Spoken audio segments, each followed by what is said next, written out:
White Nights. A sentimental love story from the memoirs of a dreamer. By Fyodor Dostoyevsky. Read by Luke Thompson. Or was his destiny from the start to be but just one moment near your heart? Ivan Turgenev.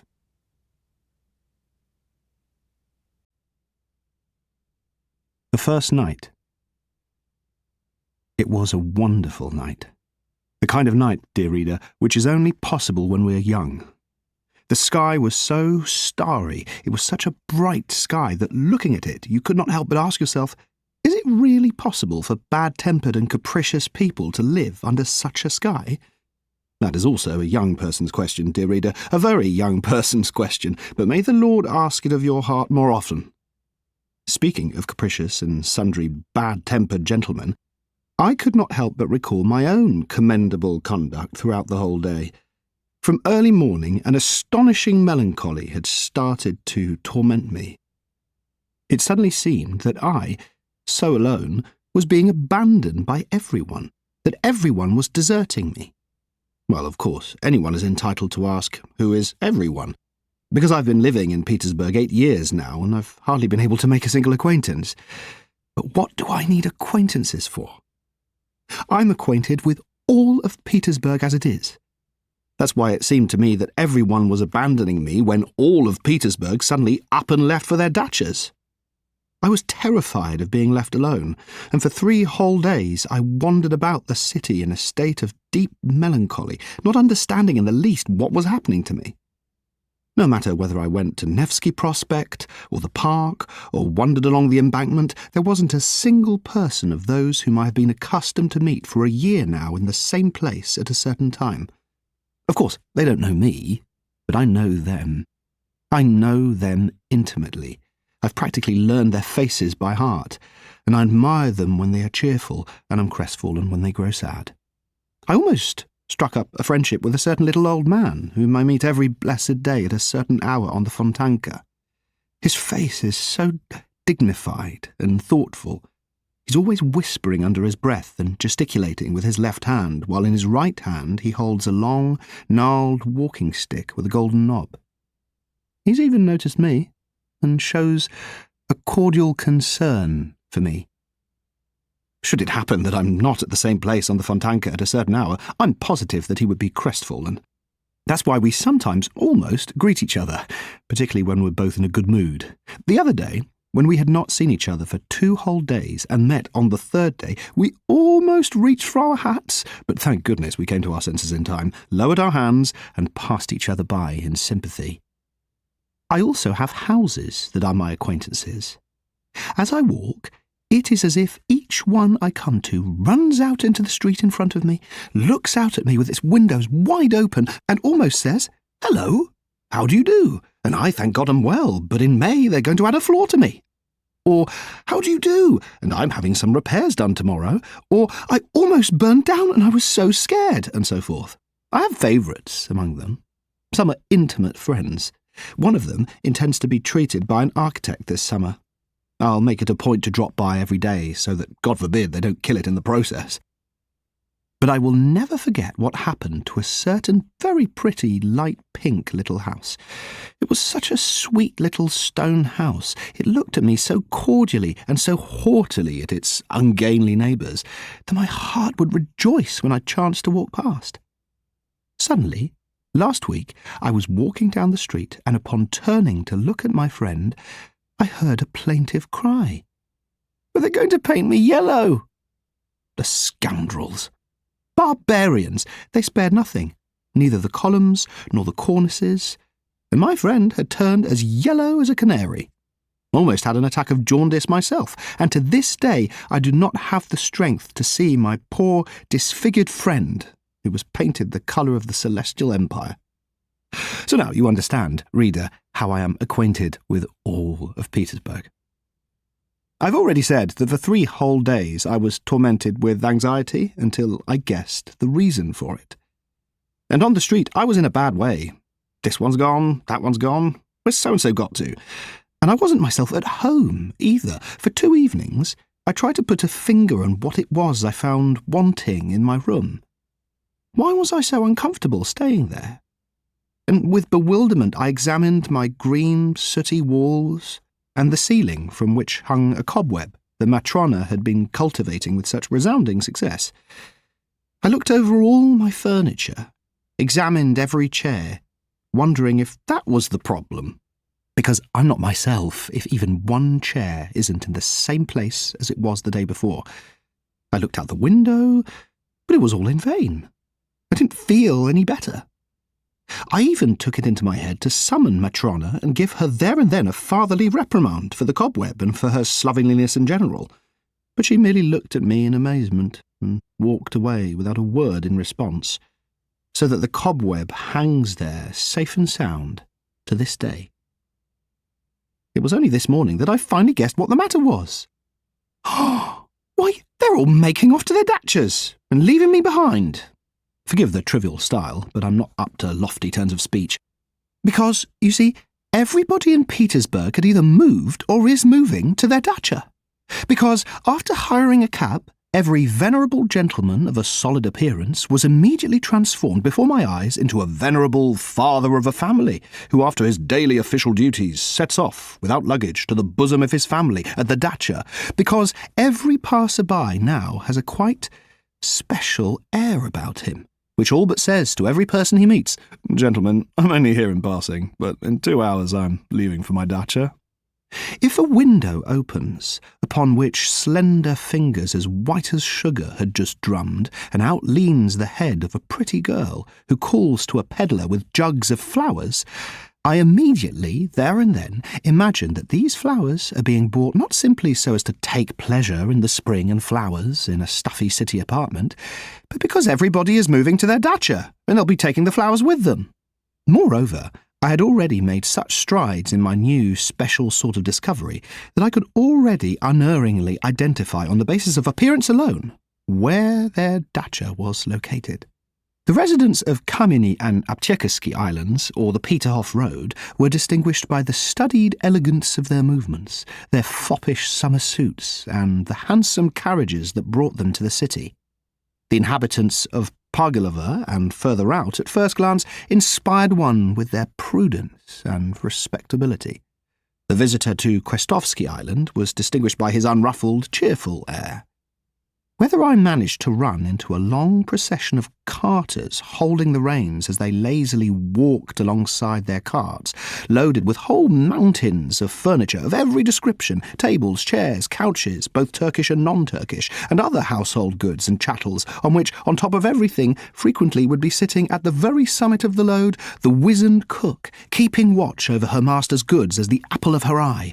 Whether I looked at the boats, heavily laden with household utensils, as they glided down the Neva or Fontanka to Chonnaya River or the islands, the carts and boats increased tenfold, 100-fold before my very eyes. It seemed as though everything had up and left, that whole caravans had moved to the dacha. It seemed that all of Petersburg threatened to turn into a desert, so that in the end I became ashamed, hurt, and sad. I had absolutely nowhere to go, and no reason to go to a dacha. I was ready to leave with every cart, to drive off with every gentleman of venerable appearance who was hiring a cabby, but no one, absolutely no one, invited me. It was as if I, indeed, was a stranger to them. I had been walking a lot and for a long time, and I had already completely succeeded, as was my wont, in forgetting where I was, when I suddenly found myself at the city gates. I cheered up in an instant, and stepped to the other side of the barrier, walked between the sown fields and the meadows, oblivious of any fatigue, but sensing with all my being that some burden was being lifted from my soul. All the passers-by looked at me so cordially that we practically bowed to one another. Everybody was so happy about something. Every last one was smoking a cigar. And I was happy as I had never been before. It was as if I had suddenly found myself in Italy. Nature had so strongly affected me. The semi-invalid city dweller who had almost died of suffocation within the city's walls. There is something inexplicably touching in our Petersburg nature, when, with the advent of spring, she suddenly displays all her might, all the powers granted her by heaven, when she bursts into leaves, dresses herself up, and decks herself out in colourful flowers. Somehow, I can't help but be reminded of that weak and sickly girl at whom you sometimes look with pity, sometimes with a compassionate love, and sometimes you simply do not notice her, but then suddenly, for a moment, she somehow, unexpectedly, becomes inexplicably, wonderfully beautiful. And you, startled and intoxicated, unwittingly ask yourself, what power caused those sad, thoughtful eyes to shine with such fire? What summoned the blood to those pale, sunken cheeks? What has suffused those tender features of her face with passion? Why does that breast heave so? What was it that so suddenly summoned strength, life, and beauty to the poor girl's face that it began to shine with such a smile, came to life with such a sparkling, effervescent laugh? You look around, you search for someone, you hazard a guess. But the moment passes, and perhaps tomorrow you will once again meet the same thoughtful and distracted gaze as before, the same pale face, the same submissive and timid movements, and even repentance, even traces of some sort of deadening melancholy and annoyance at the short-lived exhilaration. And you regret that the momentary beauty faded so quickly, so irretrievably, that it flashed before you so deceptively and in vain. You regret this because there was not time for you even to fall in love with her. But nevertheless, my night was better than my day. Here's what happened. I arrived back in the city very late, and it had already struck 10 o'clock as I approached my apartment. My path ran along the embankment of the canal, where at that hour you will not find a living soul. True, I live in a very remote part of the city. I was walking and singing, because when I'm happy, I'm sure to hum something to myself, like every other happy man who has neither friends nor good acquaintances, and who, in a joyful moment, has nobody with whom he can share his joy. Suddenly, the most unexpected adventure happened to me. Somewhat to the side, leaning against the railing of a canal, stood a woman. With her elbows resting on the railing, she seemed to be looking very attentively at the canal's turbid water. She was wearing a very pretty yellow hat and a bewitching black mantilla. She's a young girl. Oh, she just has to be a brunette, I thought. It seems she had not heard my steps. She didn't even stir when I walked past, with bated breath, and with my heart beating violently. Strange, I thought. She must be completely absorbed by something. And suddenly I stopped, rooted to the ground. I had heard a muffled sob. Yes! I hadn't been deceived. The girl was crying, and a minute later there was another whimper, and then another. My God! My heart sank. And no matter how great my timidness with women, this was hardly the time. I turned around, took a step in her direction, and would certainly have uttered the word "Madam," but for the fact that I knew that this exclamation had already been uttered 1,000 times in all our Russian society novels. That was the only thing that stopped me. But while I was searching for a word, the girl came to her senses, glanced back, recollected where she was, cast her eyes down, and slipped past me along the embankment. I set off after her at once, but when she realised this, she quit the embankment, crossed the street, and set out walking down the pavement. My heart was fluttering, like a captured little bird. Suddenly, a certain incident came to my aid. On the sidewalk across the street, not far from my unknown girl, there suddenly appeared a gentleman in evening dress, a man with a solid number of years behind him, but whose gait was anything but solid. He walked, reeling and carefully leaning against the wall. The girl, meanwhile, walked as straight as an arrow, hurriedly and timidly, as girls generally do when they don't want someone to offer to see them home at night, and of course the teetering gentleman would never have caught up with her if my good fortune had not given him the idea of looking to unnatural methods. Suddenly, without saying a word to anyone, my gentleman darts off and flies as fast as his legs will carry him. And running, he catches up with my unknown girl. She was moving along like the wind, but the staggering gentleman was overtaking her. He had overtaken her. The girl cried out, and I thank my good fortune for my excellent knotty walking stick, which just happened to be in my right hand on this occasion. In an instant, I found myself on the sidewalk across the street. In an instant, the uninvited gentleman understood what was what, took into account my incontrovertible reasoning, fell silent, and dropped behind. And only when we were already quite far away did he reproach me in rather energetic terms. But his words scarcely reached us. "Give me your hand," I said to my unknown girl, "and he won't dare bother us any more." In silence she gave me her hand, which was still trembling from nervousness and fright. Oh, unbidden gentleman, how grateful I was to you at that moment! I cast a cursory glance at her. She was very pretty, and a brunette. I had guessed right. On her black eyelashes still shone the tears of her recent fright or former sorrow, I don't know which, but on her lips a smile already sparkled. She also cast a furtive glance at me, blushed, and looked down. "Now then, you see, why did you drive me away? If I'd been there, nothing would have happened." "But I didn't know you. I thought that you, too—" "But you really know me now?" "A little bit." "Now then, for example, why are you trembling?" "Oh, you guessed right from the very first," I answered, delighted that my girl was clever. That is never a bad thing where beauty is concerned. "Yes, you guessed from the very first glance the sort of person you're dealing with. Yes, it's true. It's true. I'm timid with women. I'm nervous. I won't deny it. No less than you were a moment ago when that gentleman frightened you. I'm frightened now. It's like a dream. But even in my dreams, I never guessed that I would ever talk with a woman."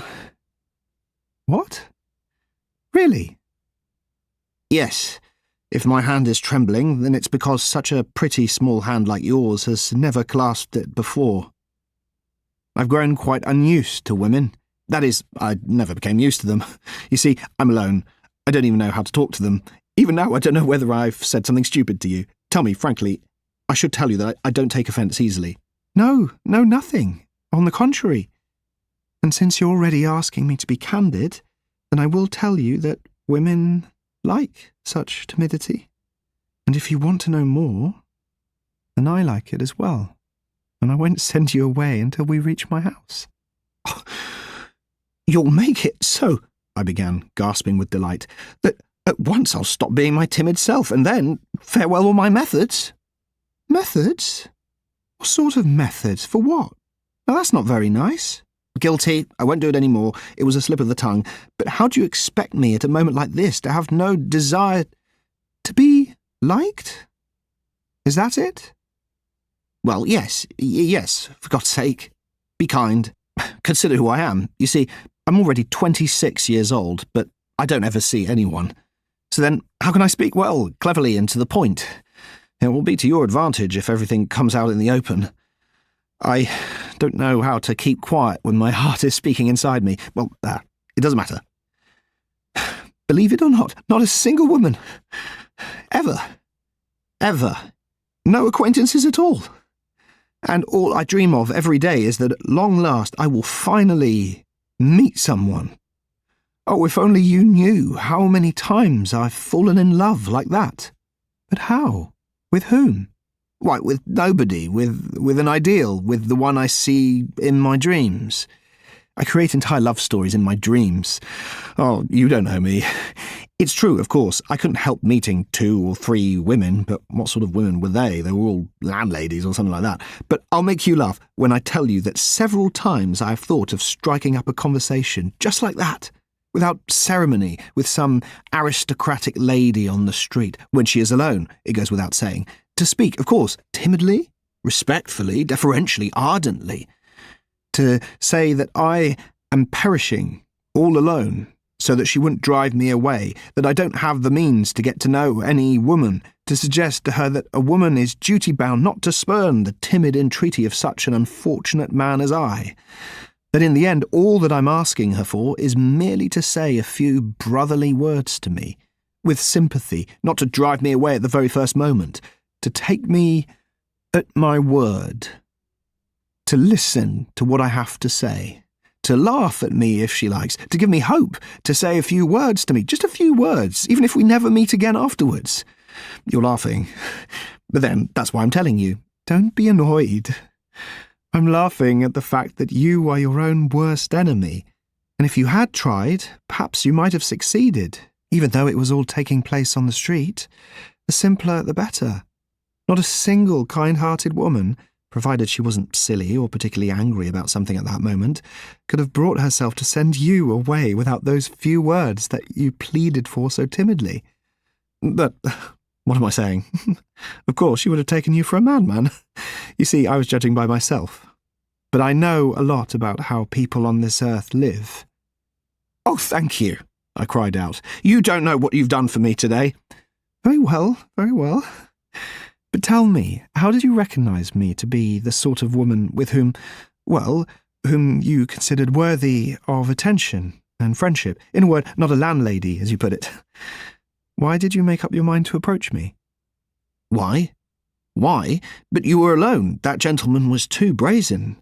It's night now. You must agree that it was my duty. No, even earlier. There. On the other side. You wanted to approach me then, didn't you? There? On the other side? I truly don't know how to answer, I'm afraid.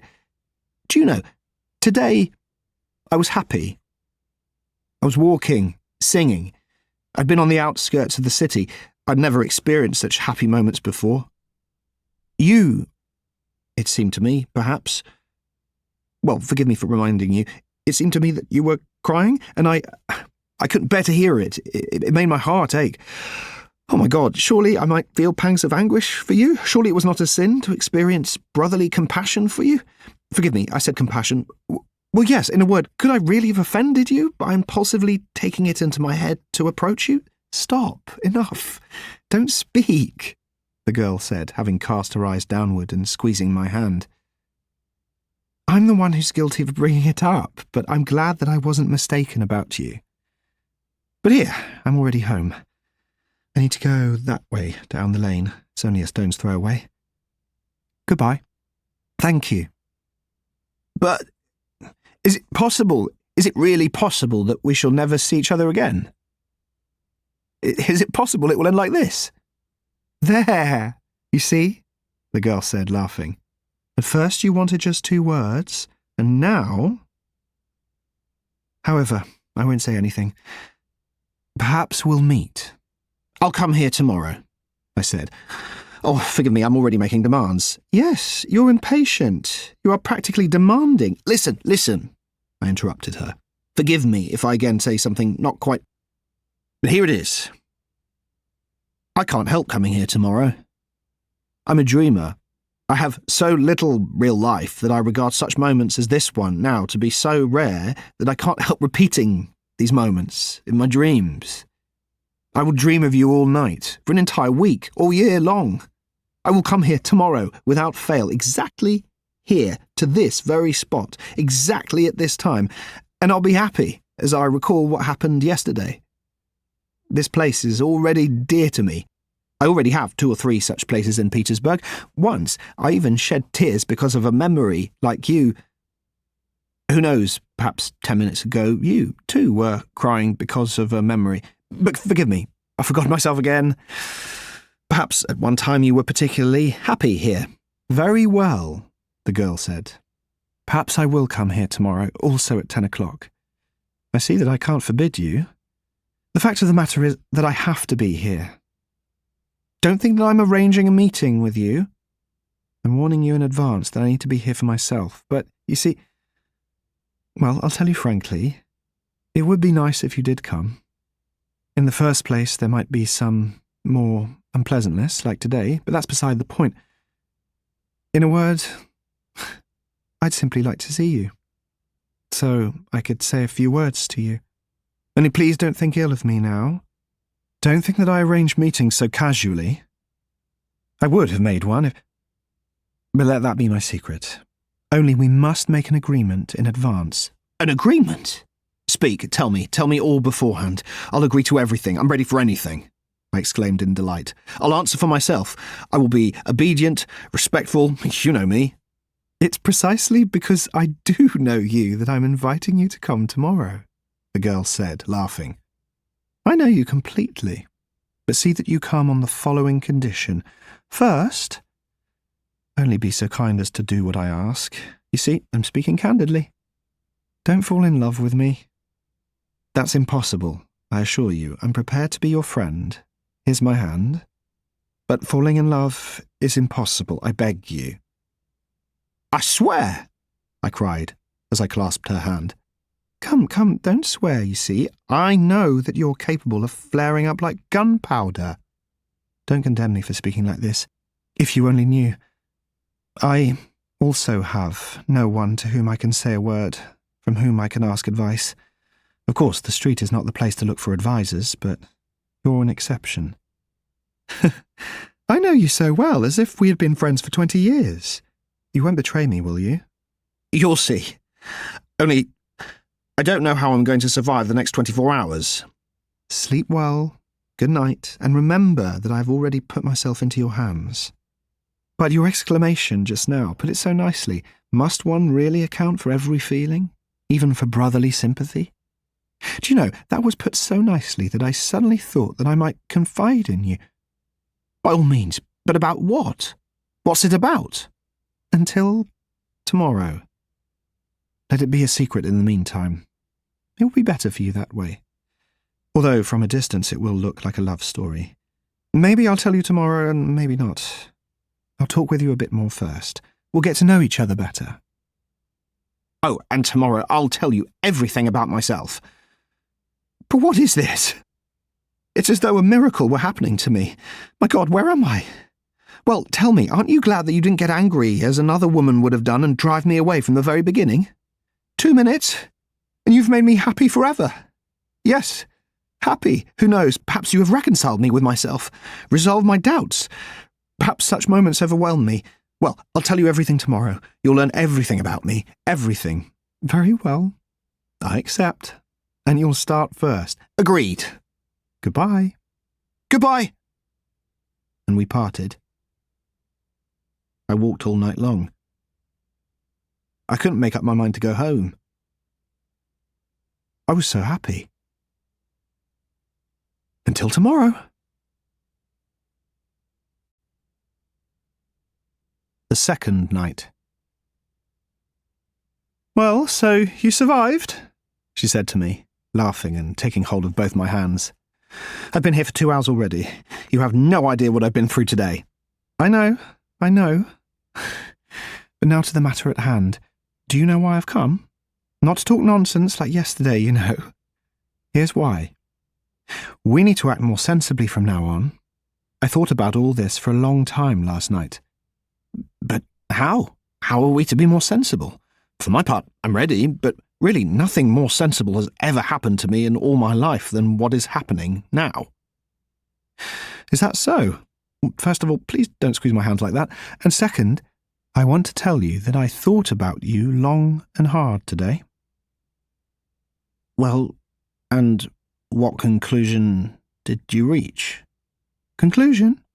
I concluded that we must begin all over again, because today I came to the conclusion that I don't know you at all, that yesterday I acted like a child, like a little girl, and it goes without saying that it turned out that my kind heart was to blame for it all. That is, I praised myself, which is how it always ends when we start examining our actions.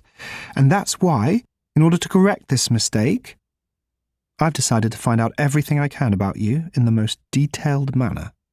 But since there's no one from whom I can find out anything about you, you must tell me everything yourself. Everything that there is to know. Well, what sort of a person are you? Quickly, begin. Tell me the story of your life. The story of my life? I cried out, frightened. My story? But who told you that I have a story to tell? I don't have a story. But how have you lived if there's no story? She interrupted, smiling. Absolutely without stories of any kind. I lived, as they say, on my own, that is, absolutely alone. Alone. Completely alone. Do you understand what it means to be alone? But what do you mean by alone? Do you mean you never see anyone? Oh, no, of course I see people, but nevertheless I am alone. But can it really be that you don't talk to anyone? Strictly speaking, to nobody. So who are you then?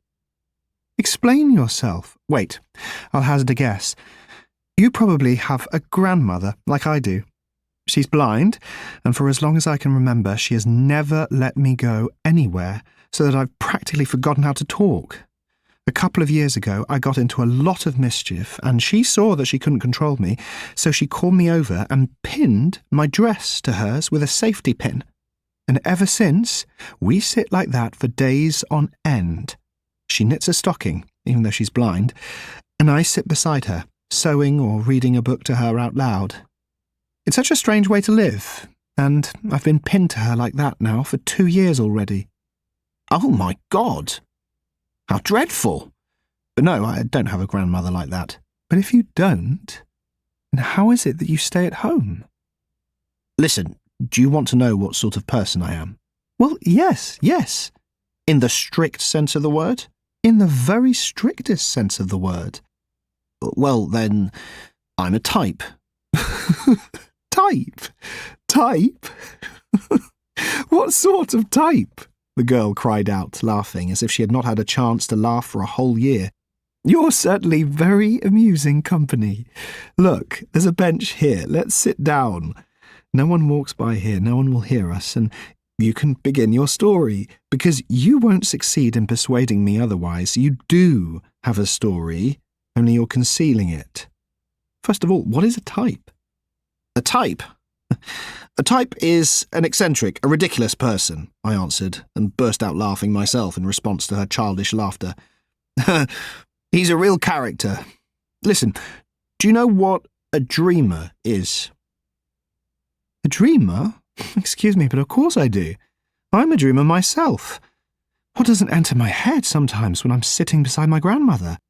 Well, then you begin to dream, and you become so lost in your thoughts that before you know it, you're marrying a Chinese prince. But sometimes dreaming is a good thing. But then God only knows. Particularly if there's something to think about without dreaming, the girl added, quite serious now. Excellent. If you've been married to a Chinese emperor, that means you'll understand me perfectly then. Well, listen. But excuse me, I don't even know your name. At last! You certainly took your time about it. Oh, my goodness, it never entered my head. I was so happy as it was. My name is Nastyenka. Nastyenka? And that's all? That's all? Is that really not enough for you? What an insatiable fellow you are. Not enough. On the contrary, it's a great deal, a very great deal indeed, Nastyenka. You're a kind girl if you're Nastyenka to me right away. So, there you are. So then, Nastyenka, listen to what a ridiculous story this turns out to be. I sat down next to her, assumed a pedantically serious pose, and began as though I were reading something that had been written down. There are, Nastyenka, in case you don't know, there are rather strange little corners in Petersburg. It's as if the same sun that shines for all of Petersburg's people doesn't even peek into these places, but there is another, different, new sun, as if specially ordered for these corners, and it shines on everything with a different, special light. In these corners, dear Nastyenka, It's as if a completely different kind of life is lived, one that doesn't resemble that which seethes around us, but the kind that might exist in a faraway kingdom, and not among us in our serious, oh so serious times. And it is this life, which is a mixture of something purely fantastic, fervently ideal, and at the same time, alas, Nastenka, dully prosaic and ordinary, not to say incredibly vulgar. Whew, good heavens, what an introduction. Whatever will I hear next? You'll hear, Nastenka, it seems that I shall never tire of calling you Nastenka, you'll hear that in these corners live strange people. Dreamers. A dreamer, if you require a precise definition, is not a man, but some sort of sexless being, you see. For the most part, he makes his home somewhere in an inaccessible corner, as if he were hiding there even from the light of day, and once he goes into hiding, he sticks to his corner. Like a snail, or at any rate, he very much resembles in this regard that entertaining animal, both animal and house at the same time, which is called a tortoise. What do you think? Why does he so love his own four walls, which are certain to be painted green, covered with soot, wretched and unforgivably grimy from tobacco smoke? Why does this ridiculous gentleman, when one of his few acquaintances comes to visit him, and he ends up losing all his acquaintances, why does this ridiculous person greet him with such embarrassment, such a changed countenance, and such confusion? As though he had just committed a crime within his four walls, as though he had been forging counterfeit notes or some little poems to be sent to a journal with an anonymous letter in which it is revealed that a true poet has died and that his friend considers it his sacred duty to publish his ditties. Why, tell me, Nastenka, does the conversation between these two interlocutors never get going? Why does neither laughter nor some lively remark fly from the tongue of the completely unexpected and perplexed friend, who, in different circumstances, likes to laugh a great deal, as well as engage in lively banter and conversations about the fair sex and other cheerful subjects? And why, finally, does this friend, probably a recent acquaintance making his first visit, because in this case there will not be a second and the friend won't come again, why does this friend become so embarrassed, so stiff, all his wit notwithstanding, if indeed he has any, as he looks at the crestfallen face of his host, who in turn has already managed to become completely flustered and utterly muddled after gigantic but futile efforts to smooth over and keep the conversation going, to show his knowledge of the ways of the world, to talk, too, about the fair sex, and, at the very least, by such deference to please the poor person who has turned up at the wrong place and mistakenly come to visit him?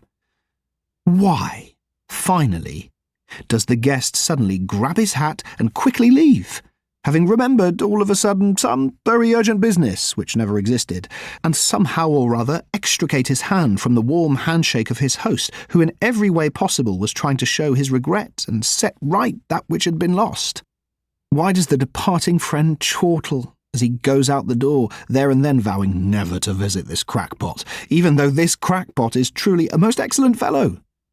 At the same time, why can he not deny his imagination the passing fancy of comparing, if only remotely, the physiognomy of his recent interlocutor throughout the entire time of their meeting with the look of an unhappy little kitten, treacherously captured by children who have mauled, frightened and tormented it in every way possible, and which has finally taken refuge from them under a chair in the dark, and there for an entire hour at its leisure bristles, hisses, and washes its aggrieved face with both paws, and for a long time afterwards looks with enmity at nature and life, and even at the scraps from his master's dinner which the compassionate housekeeper had saved for him. "Listen," interrupted Nastenka, who all this time had been listening to me in amazement, with her eyes and little mouth wide open. "Listen, I absolutely do not know why all this happened, and why you are putting such ridiculous questions to me. But what I do know for certain is that all these adventures certainly happened to you, word for word." "Without a doubt," I answered with the most serious expression. "Well, as there's no doubt, then continue," Nastenka answered, "because I very much want to know how it all ends." You want to know, Nastinka, what our hero was doing in his corner, or rather, what I was doing, for the hero of this whole affair is myself, my own humble person. You want to know why I became so alarmed and was flustered for an entire day by the unexpected visit of a friend? You want to know why I was so startled? Why I blushed so when the door to my room opened? Why I didn't know how to receive my guest? And why I floundered so shamefully under the weight of my own hospitality? Well, yes, Nastinka answered. That's the whole point. Listen, you tell it splendidly, but could you tell it somehow less splendidly? Otherwise you talk as though you were reading from a book. Nastinka, I answered in a dignified and stern voice, scarcely holding back my laughter. Dear Nastinka, I know that I'm telling it splendidly. I plead guilty, but I don't know how to tell it differently. Now, dear Nastinka, now I'm like King Solomon's genie, trapped in an earthenware urn for 1,000 years under 7 seals, and from which these 7 seals were at last removed. Now, dear Nastinka, when we have come together again after such a lengthy separation, because I have known you a long time, Nastinka, because I have long been searching for someone, and that is a sign that I was looking precisely for you, and that we were fated to meet now. Now in my head thousands of valves have opened, and I must set loose this river of words, or I will choke to death. So then, I ask that you do not interrupt me, Nastinka, but listen obediently and dutifully. Otherwise, I'll keep my silence. No, by no means. Speak. I won't say another word. To continue, there is, my friend Nastinka, in my day 1 hour that I like exceedingly. It is the hour when almost all business, duties and engagements are coming to an end, and everybody is hurrying home to dinner to lie down and rest, and there and then, as they're making their way home, they concoct other cheerful schemes pertaining to the evening, the night, and all the rest of their free time. At this hour, our hero, too, for allow me, Nastinka, to tell the story in the third person, because it's terribly embarrassing to tell all this in the first person.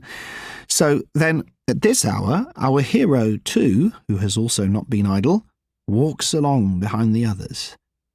But a strange sense of pleasure plays on his pale, somewhat rumpled face. With feeling he looks at the sunset, which slowly fades away in the cold Petersburg sky. When I say he looks, I'm lying. He doesn't look, but he contemplates it somehow without thinking, as if he were tired or preoccupied at the same time with some other more interesting object, so that he can only cursorily, almost involuntarily, spare time for everything around him. He is pleased because he has finished until tomorrow with the business that he finds irksome, and he is as happy as a schoolboy who has been dismissed from the classroom to his favourite games and mischief. Look at him in profile, Nastinka. You'll see at once that the joyful feeling fortunately has already begun to have an effect on his weak nerves and morbidly excited imagination. He's fallen deep in thought about something. Do you think it's about dinner? About this evening? What is he looking at like that? At that respectable-looking gentleman who bowed so picturesquely to the lady riding past him in a glittering carriage drawn by those frisky horses? No, Nastinka. What does he care now about such trifles? His own particular life has already made him rich. He somehow suddenly became rich, and not in vain did the farewell ray of the dying sun so gaily sparkle before him and call forth an entire swarm of impressions from his warmed heart. Now he scarcely notices the path on which even the most petty trifle would have struck him earlier. Now the goddess of fantasy, if you have read Tchaikovsky, dear Nastinka, has already spun her golden warp and begun to fashion before his eyes patterns of a fantastic, marvellous life. And who knows, perhaps with her whimsical hand she has transported him to the 7th crystal heaven from the excellent granite sidewalk on which he was walking home. Try stopping him now, and ask him suddenly where he's standing now, along which streets has he walked. He probably will remember nothing. Neither where he was walking, nor where he is now standing, and after blushing with vexation, he will certainly tell some lie in order to save face. That's why he was so taken aback, almost crying out and looking all around in alarm, when a very respectable old woman who had lost her way politely stopped him in the middle of the sidewalk and began to ask him for directions. Frowning with vexation, he carries on walking, scarcely noticing that he has caused more than one passerby to smile and turn round to look at him as he walked away, and that some little girl, as she timidly made way for him, began to laugh loudly as she looked wide-eyed at his broad, contemplative smile and gesturing hands. But the same fantasy, caught up in its playful flight, the old woman and the curious passers-by and the laughing girl and the peasants who were spending their night right there on the barges that crowded the Fontanka, let's suppose that at this moment our hero was walking along there, and mischievously wove everybody and everything into its canvas, like a fly in a spider's web, and with this new acquisition the eccentric had entered his comforting lair, sat down to dinner, finished his dinner long ago, and only came to when the pensive and eternally doleful Matrona who waits on him had already cleared everything from the table and given him his pipe. He came to and recalled with surprise that he had already had his dinner, but had taken no notice whatsoever how that was accomplished. It had grown dark in the room. His heart feels empty and forlorn. The whole kingdom of dream has collapsed around him, collapsed without a trace, without a sound or fuss. It flew past, like a vision. And he himself doesn't remember what he was dreaming about. But some vague sensation faintly disturbs his breast and causes it to ache. Some new desire seductively tickles and excites his fancy, and imperceptibly summons a whole swarm of new phantoms. Quiet reigns in the little room.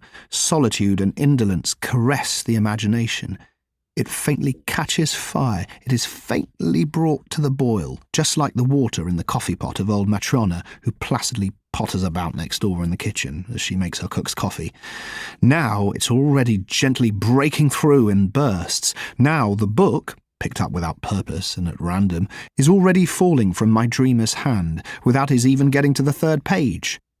His imagination is once again incited, excited, and suddenly again a new world, a new enchanting life with its glistening vistas flashes before him. A new dream is new happiness, a new dose of exquisite, voluptuous poison. Oh, what does real life have to offer him? In his misdirected view, you and I, Nastyenka, live so idly, slowly, sluggishly. In his view, we are all so dissatisfied with our fate, so worn down by our life. And really, as a matter of fact, look how everything, at first glance, among us is cold, gloomy, indeed wrathful. The poor things, my dreamer thinks, and it's no wonder that he should think so.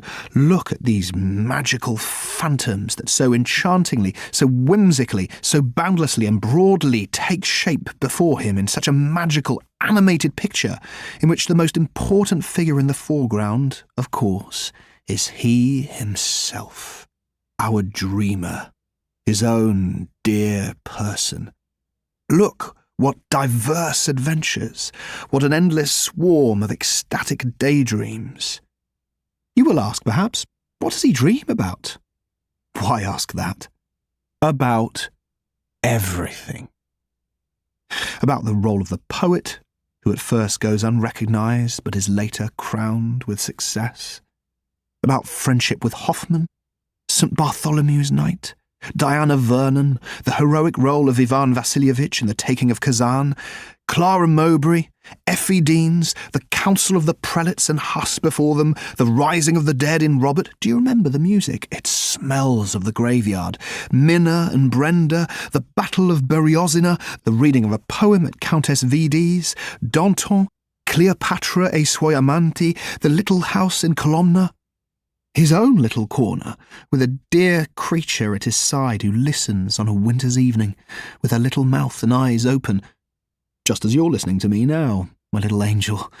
No, Nastinka, what need has he, this voluptuous sluggard, of this life that you and I desire so? He thinks that this is a poor, pitiful life, not anticipating that perhaps some day the sad hour will strike for him as well, when, for a single day of this pitiful life, he would give up all of his fantastic years, and give them up not for joy or for happiness, and without wishing to choose, in this hour of sadness, repentance and boundless sorrow. But this terrible time has yet to come. He desires nothing, because he is above desire, because he has everything, because he is sated, because he himself is the artist of his life, and he creates it for himself every hour to suit his latest whim. And you see, this fairy tale, fantastic world is created so easily, so naturally, as though all this were truly not a phantom. Indeed, he is prepared to believe at certain moments that all of this life is not the excitement of feelings, not a mirage, not a delusion of the imagination, but that it is indeed authentic, genuine, real. Why, tell me, Nastinka, oh, why, at such moments, does one's breathing become laboured? Why?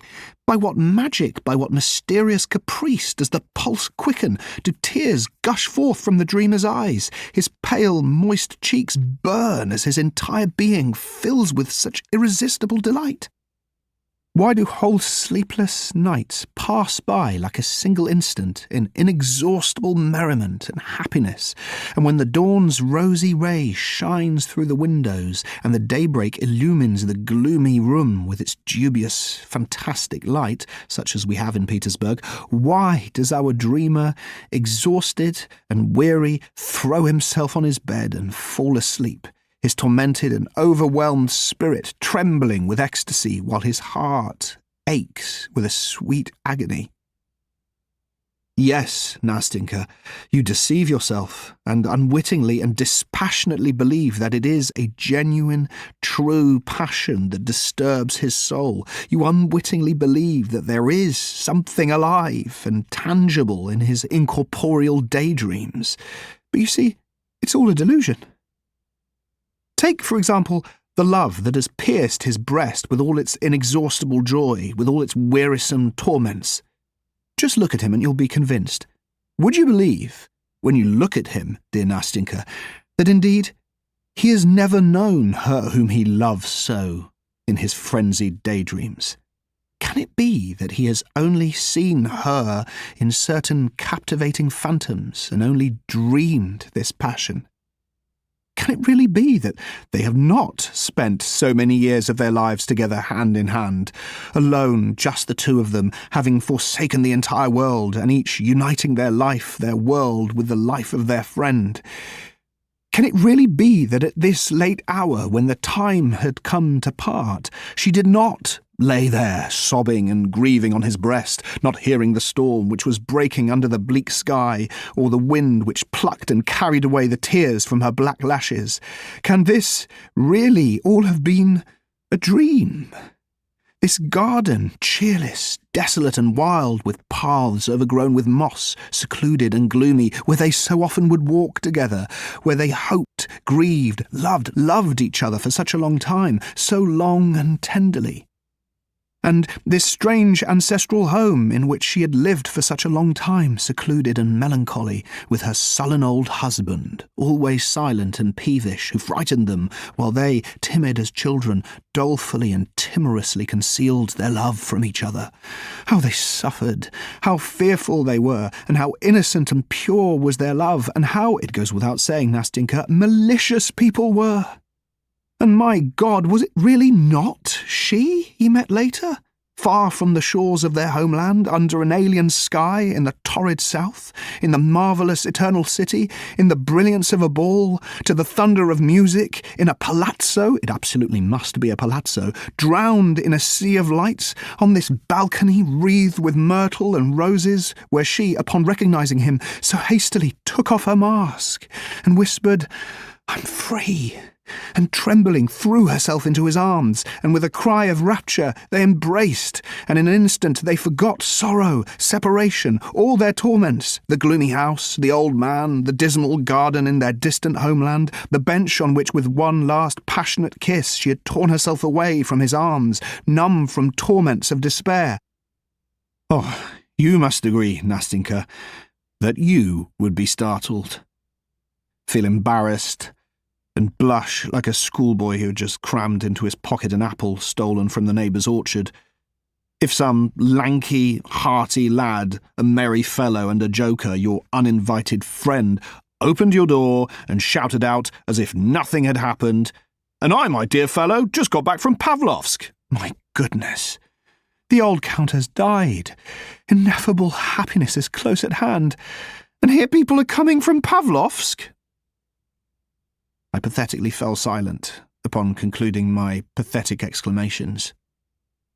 I remember that I wanted terribly somehow to force myself to burst out laughing, because I already sensed that a hostile little demon had begun to stir inside me, that I was about to choke, that my chin was beginning to quiver, and that my eyes were watering more and more. I expected Nastinka, who was listening to me with her intelligent eyes wide open, to burst into her childish, irrepressibly merry laughter, and was already regretting that I had gone too far, that I had been wrong to tell her about what had long seethed in my heart, about which I could talk as though I were reading a written text, because I had long ago passed sentence on myself, and now could not resist reading it to confess, without expecting that I should be understood. But to my surprise, she kept silent. After waiting a little bit, she gently pressed my hand, and with a timid concern asked, "Can you really have lived your whole life like that?" "My whole life, Nastinka," I replied. "My whole life, and I believe that's how I'll end my days." "No, that's impossible," she said uneasily. "It won't be like that. That would mean I would likely live out my whole life by grandmother's side. Listen, you do know that it's bad for you to live like that?" "I know, Nastinka, I know," I exclaimed, no longer holding my feelings in check. "And now I know, more than ever, that I've wasted all my best years for nothing. I know this now, and I feel it all the more painfully now that I see that God himself has sent you, my good angel, to me in order to tell me this and prove it to me. As I sit beside you and talk to you now, I'm terrified even to think about the future, because the future is once again loneliness, once again this stagnant, useless life, and what will there be for me to dream about when I have already been so happy in real life, beside you? Oh, bless you, dear girl, for not turning me away from the very first, for making it possible that I can now say that I have lived at least 2 evenings in my life." "Oh, no, no, no," Nastinka cried out, and little tears began to glisten in her eyes. "No, it won't be like that any more. We won't part like that. What are 2 evenings? Oh, Nastinka, Nastinka, do you know, you have reconciled me with myself for a good long time. Do you know that now I will not think so badly of myself as I sometimes have done? Do you know that now perhaps I will no longer suffer anguish for having committed a crime and sin in my life, because a life like that is a crime and sin? And don't think that I've been exaggerating anything to you, for God's sake, Nastinka. Don't think that, because sometimes I'm overcome by moments of such anguish, because at those moments it begins to seem that I will never be able to begin living a real life. because it already seems that I have lost all sense, all feeling for the genuine, the real. Because in the end I curse myself. Because after my fantastic nights, I am visited by sobering moments that are horrible. Meanwhile, you hear all around you how the throng of humanity thunders and spins in the whirlwind of life. You see how people live. They live in reality. You see that life for them is not forbidden, that their life doesn't vanish like a dream, like a vision, that their life is eternally renewing, eternally young, and not a single hour of it resembles any other. Whereas how cheerless and monotonously banal is the timorous fantasy, the slave of a shadow, of an idea, the slave of the first cloud that suddenly obscures the sun and fills with anguish the heart of every true Petersburger which holds its sun so dear. But what sort of fantasy is there to be found in anguish? You sense that this inexhaustible fantasy is finally growing tired, that it is becoming exhausted under constant strain, because, you see, you're growing into manhood.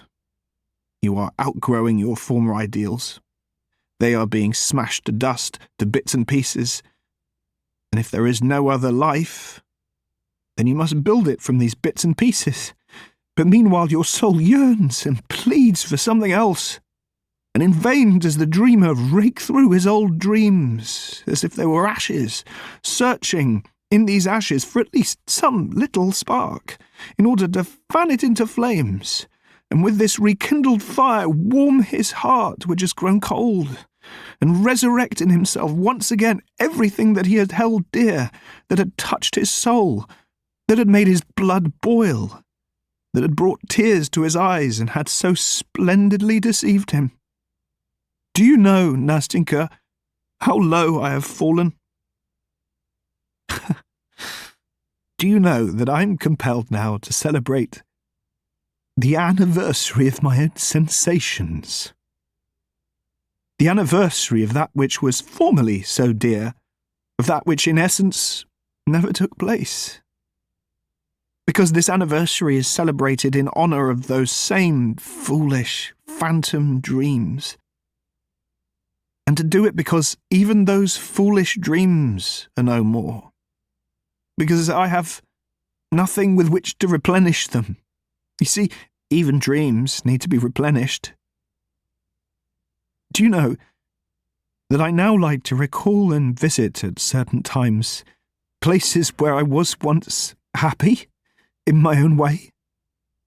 I like to fashion my present so that it's in harmony with the irrevocable past, and I often wander, like a shadow, without need or purpose, downcast and sad, through the alleys and streets of Petersburg. And what memories! You recall, for instance, that exactly a year ago now, exactly at this very same time, at this very same hour, you wandered along this very sidewalk just as lonely, just as downcast as you are now. And you recall that your dreams were sad then as well, and even though it was not better then, nevertheless you somehow feel that it was easier, that you lived more comfortably, that there wasn't this black brooding that troubles you now, that you didn't have these pangs of conscience, these gloomy, dismal pangs that now give you no peace, night or day. And you ask yourself, where are your dreams? And you shake your head and say, how quickly do the years fly by? And again you ask yourself, what have you done with your years? Where have you buried your best days? Did you live or not? Look, you say to yourself, look how cold the world is becoming. More years will pass, followed by gloomy solitude, and then doddering old age will come on a walking stick, to be followed by anguish and despondency.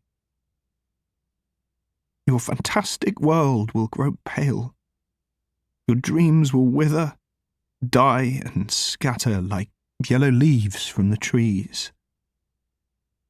Oh, Nastinka, it will be sad, you know, to be left alone, quite alone, and not even have something to regret. Nothing. Absolutely nothing. Because all that I have lost, all this, it was all nothing. A stupid round zero. It was merely a dream. Now, stop trying to make me feel sorry for you, Nastinka said, wiping away a tear which had rolled down from her eye. That's all over now. The two of us will be together now. Now, no matter what happens to me, we will never part. Listen, I'm a simple girl without much education, although my grandmother did hire a teacher for me, but I truly do understand you. Because everything that you've told me just now, I experienced myself when grandmother pinned me to her dress. Of course, I couldn't have told it so well as you have done.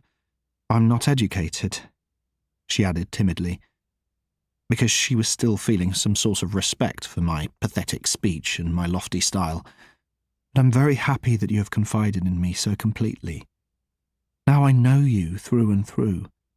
I know everything about you. And you know what? I want to tell you my story now, all of it, frankly, and afterwards you'll give me your advice. You're a very sensible man. Do you promise to give me your advice?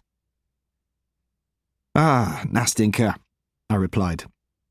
Although I've never been an adviser, much less a sensible adviser, I see now that it would somehow be very sensible if we were to always live like this, and we would give each other a lot of sensible advice. Well, my pretty Nastinka, what advice should I give you? Tell me frankly. I'm so cheerful, happy, bold, and sensible now that I won't be at a loss for words. No, Nastinka interrupted, laughing. It's not only sensible advice that I need advice that is heartfelt and brotherly, as though you'd loved me all your life. All right, Nastinka, all right, I cried out in delight. And if I'd already loved you for 20 years, I still couldn't have loved you more than I do right now. Give me your hand, Nastinka said. Here it is, I answered, as I gave her my hand. And so, let's begin my story. Nastinka's story. Half of my story you already know, that is, you know that I have an old grandmother. If the other half is as short as this one, I interrupted, laughing, keep quiet and listen. First of all, a condition. You're not to interrupt me, or else I'll very likely get muddled. Now, listen quietly. I have an old grandmother. I found myself with her when I was still a very little girl, because my mother and father had died. It's fair to suppose that grandmother had been richer at one time, because even now she recalls better days. It was she who taught me French, and then later hired a teacher for me. When I was 15 years old, I'm 17 now, the lessons stopped. And it was at this time that I got into a lot of mischief. But I won't tell you what I did. It's enough to say that my misdeed was minor. But grandmother called me one morning and said that since she was blind, she couldn't keep an eye on me. So she took a pin and fastened my dress to hers, and then she said that we would sit like that for the rest of our lives if, of course, I didn't behave better. In a word, at first it was quite impossible to get away. I did all my work, reading and studying right beside grandmother. I once tried to trick her and talked Fyodor into sitting in my place. Fyodor's our maid. She's deaf. Fyodor sat down instead of me. Grandmother had fallen asleep in her armchair at the time, and I set off for my girlfriend's not far away. Well, it ended badly. Grandmother woke up when I was away and asked about something, thinking that I was still sitting quietly in my place. Fyodor could see that grandmother was asking for something, but she couldn't hear what it was. She thought and thought about what she should do, undid the pin, and took to her heels. Here Nastinka paused and laughed. I started to laugh with her. She stopped at once. Now listen, don't you laugh at my grandmother. I'm laughing because it's funny. What can I do when grandmother really is like that? But I love her all the same. Well, that time I certainly got what for. I was sat down in my place at once and wasn't allowed to budge an inch.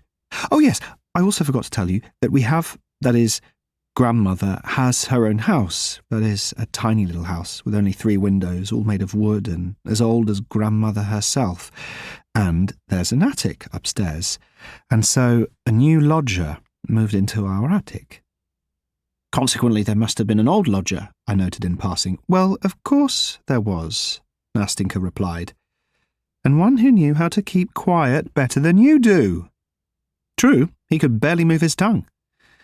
He was a little old man, withered, mute, blind, lame, so that it finally became impossible for him to live in this world, and he died.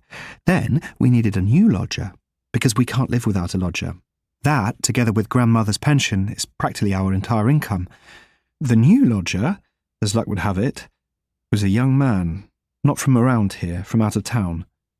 Since he didn't try to bargain with her, grandmother took him in, but later she asked, "So, Nastinka, is our lodger young or not?"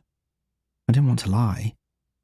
"No," I say, "Grandmother, it's not as though he's very young, but then he's not an old man." "Well, and is he good-looking?" grandmother asks. Again, I don't wish to lie. "Yes," I say. "He's good-looking, grandmother." And grandmother says, "Oh, what a nuisance, what a nuisance! I'm saying this, granddaughter, so that you don't get carried away by him. Oh, what times we live in! Who would have thought it possible? Such a piddling lodger, and he has to be good-looking as well. Things were different in the old days." It's always the old days with grandmother. She was younger in the old days, and the sun was warmer in the old days, and cream didn't go sour so quickly in the old days. It's always the old days. And so I sit and keep quiet and think to myself, why is grandmother filling my head with ideas and asking whether our lodger is handsome or whether he's young? That was all there was to it. I just gave it a thought and there and then began counting my stitches again. I was knitting stockings and then completely forgot about it. And then one morning the lodger came to ask about his room being wallpapered, as he had been promised. One thing led to another. Grandmother is talkative, you see, and she says, "Go to my bedroom, Nastinka, and bring me my accounts." I immediately jumped up, blushing, I don't know why, and I'd forgotten that I was sitting there pinned to grandmother. I didn't quietly unpin myself so that the lodger wouldn't see. No, I dashed off so that grandmother's chair went flying. When I saw that the lodger now knew everything about me, I blushed, stood there as if I were rooted to the ground, and burst into tears. I became so ashamed and miserable at that moment that life didn't seem worth living. Grandmother shouts, "Why are you just standing there?" which made me cry even more. When the lodger saw this, when he saw that I was embarrassed on account of him, he took his leave and went away at once. From that moment on, I would practically die at the slightest sound in the entrance hall. "There goes the lodger," I'd say to myself, and quietly undo the pin just in case. Only it was never him. He never came. 2 weeks passed. The lodger sent word through Fyodor that he had a lot of French books, and that they were all good books, suitable for me to read. Wouldn't grandmother like me to read them to her, so that we wouldn't be bored? Grandmother accepted with gratitude, but she kept asking if the books were moral or not, because if the books were immoral, then you, Nastinka, she says, mustn't read them under any circumstances. You'll learn bad things. And what would I learn, grandmother? What's written in them?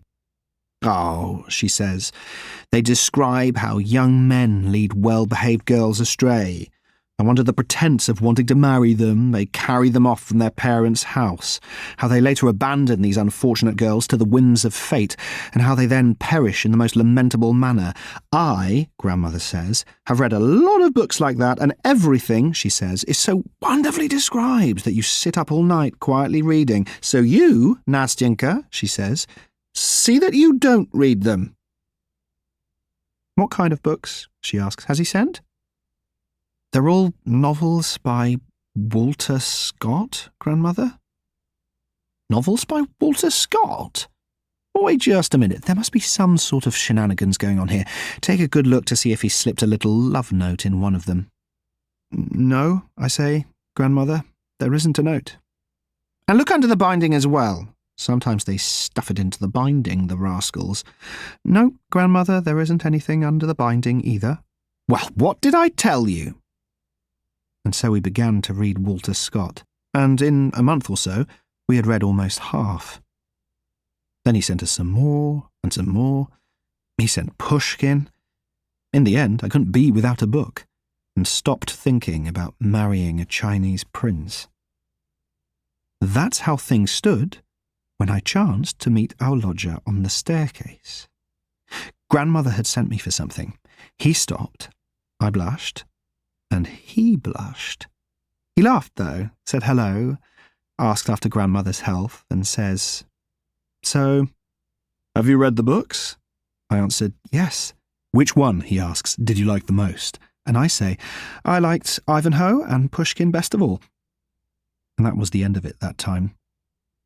A week later, I ran into him again, on the staircase. This time Grandmother hadn't sent me.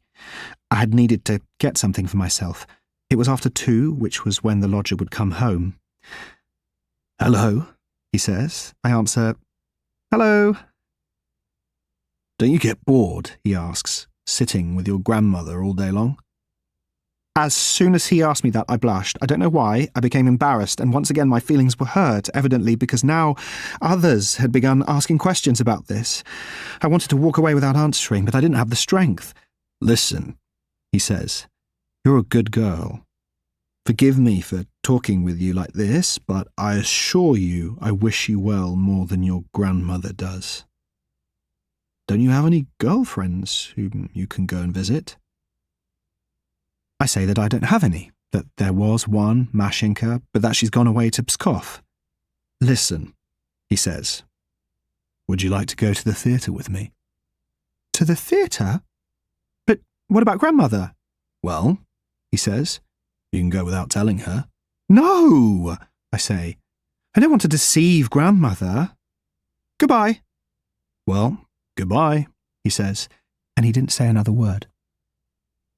Only after dinner, he comes to see us. He sat down, talked with Grandmother for a long time, asked whether she goes out anywhere, whether she has any friends, and suddenly he says, "I took a box at the opera today. They're putting on The Barber of Seville. Friends wanted to go and then cancelled, so I'm left with the tickets." "The Barber of Seville?" Grandmother exclaimed. "Is that the same barber they used to put on in the old days?" "Yes," he says. "It's the very same barber." And he cast a glance at me. And then I understood everything. Blushed. And my heart began to thump in expectation. "But of course I know it," Grandmother says. "In the old days I even sang Rosina in amateur theatricals." "So would you like to go today?" said the lodger. "My tickets will go to waste." "Yes, I suppose we could go," Grandmother says. "Why shouldn't we go? After all, my Nastinka has never been to the theatre." My goodness. What joy! We at once pulled ourselves together, got ready, and set off. Even though Grandmother is blind, she still wanted to hear the music. And besides, she is a kind old woman. More than anything, she wanted me to enjoy myself. We should never have gone on our own. I won't tell you my impressions of The Barber of Seville, except to say that all that evening our lodger looked at me so nicely and spoke so nicely that I saw at once that he had wanted to test me in the morning by proposing that I go with him alone. Well, what joy! I went to bed so proud, so happy, my heart was pounding so that I became slightly feverish, and I raved on about The Barber of Seville all night long. I thought that he would stop by more and more often after that, but that wasn't the case. He almost stopped coming altogether, and so he would drop by once a month, and then only to invite us to the theatre.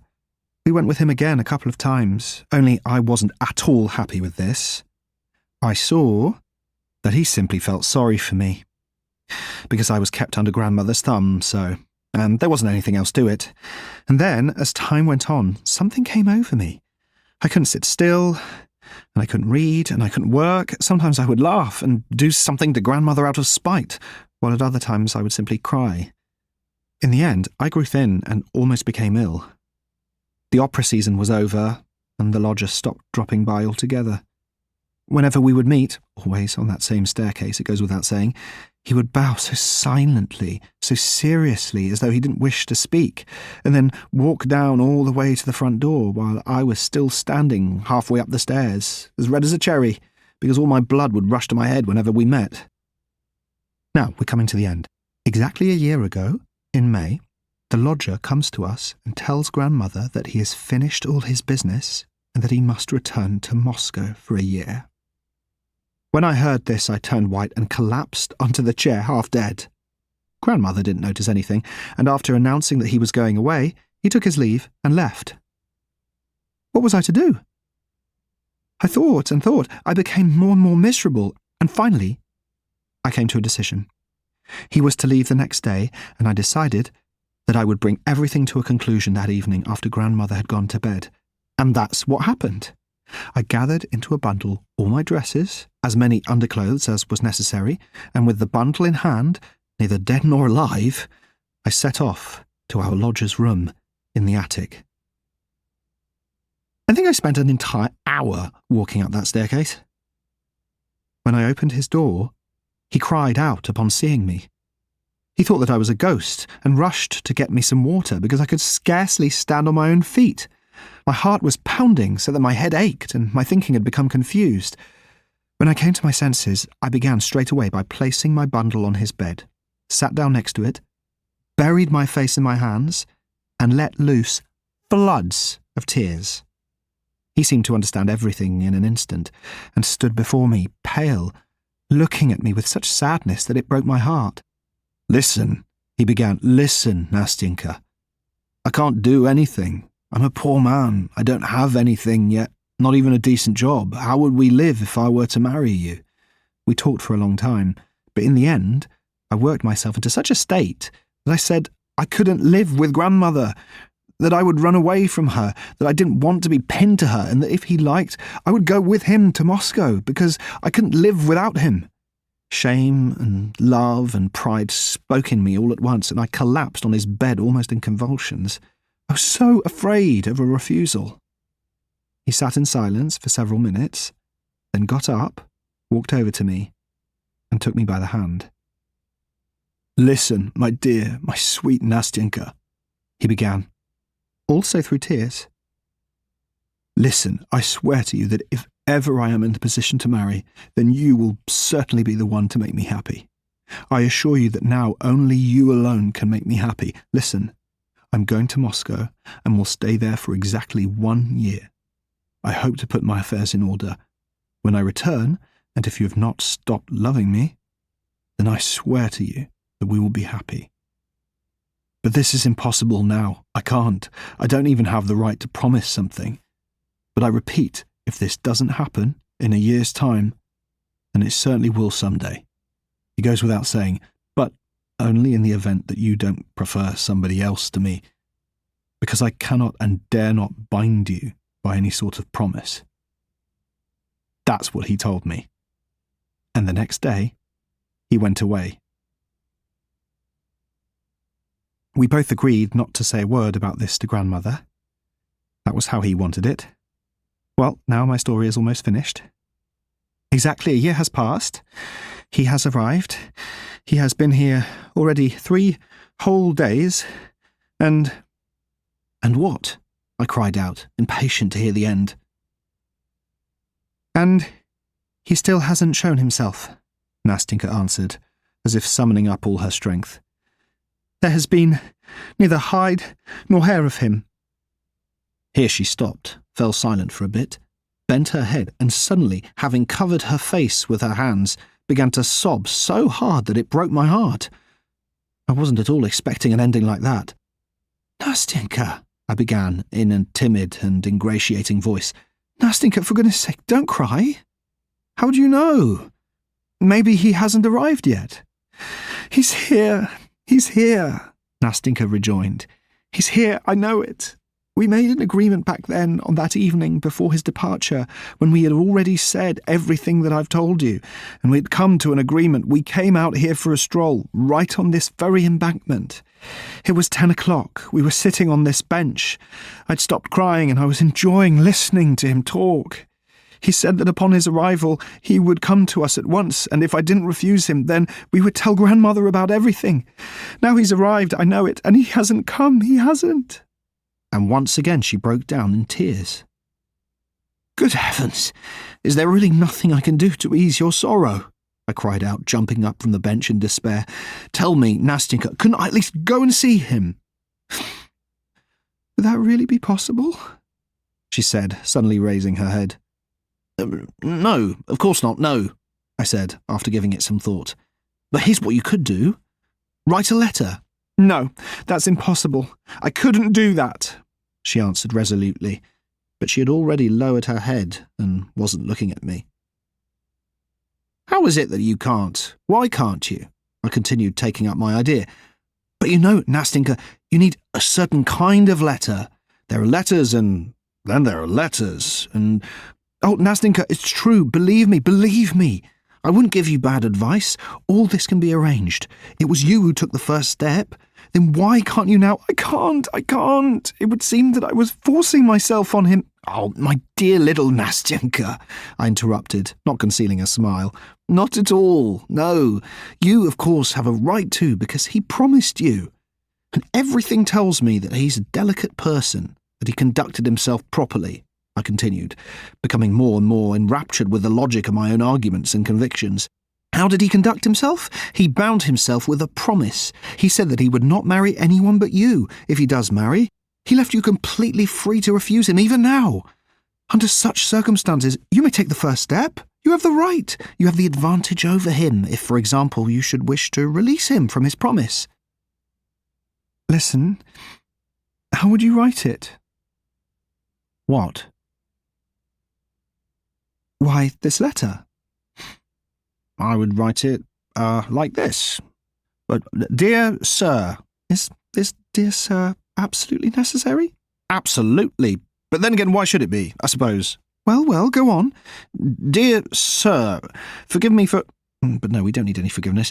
Here the fact itself justifies everything. Write simply, I am writing you. Forgive my impatience, but for a whole year hope alone has made me happy. Am I to blame that I cannot now bear even a day of doubt? Now, when you've come back, perhaps you've changed your intentions. Then this letter will tell you that I do not complain, nor do I blame you. I do not blame you that I have no power over your heart. Such, then, is my fate. You are a noble person. You will not laugh and will not be annoyed at my impatient lines. Remember that they are written by a poor girl, that she is alone, that she has no one to teach her or to advise her, and that she has never been able to control her heart. But forgive me that doubt should have crept into my heart for even a single moment. You are not capable of insulting, even in thought, the one who loved you so and who still loves you. Yes, that's exactly what I was thinking, Nastinka cried out, and joy began to shine in her eyes. Oh, you've resolved my doubts. God himself has sent you to me. Thank you. For what? For God sending me? I answered, gazing in delight at her happy little face. Yes, for that as well. Oh, Nastinka, you know, we thank some people for merely living at the same time as we do. I thank you for the fact that I met you, that I will remember you for all my life. Well, enough. And now, look here, listen closely. We agreed then that as soon as he arrived, he would immediately let me know, that he would leave a letter for me at a certain place with some acquaintances of mine, good and simple people who know nothing about this, or that if he couldn't write me a letter, because you can't always say everything in a letter, then the very same day that he arrived, he would be here at exactly 10 o'clock, where we arranged to meet. I know that he's arrived, but it's now the third day, and there's been no letter, and he hasn't come. It's quite impossible for me to get away from my grandmother in the morning. Tomorrow, give my letter to these same good people about whom I just told you. They will forward it. And if there's an answer, then you bring it yourself in the evening at 10 o'clock. But the letter. After all, you need to write the letter. So this will all probably be the day after tomorrow. The letter? Nastinka answered, a bit confused. The letter? But she didn't complete her thought. At first she turned her little face away from me, blushed like a rose, and suddenly I felt in my hand a letter that had evidently been written long ago, sealed and all ready to go. Some familiar, sweet, graceful recollection passed through my mind. R-O-S-I-C-N-A-N-A,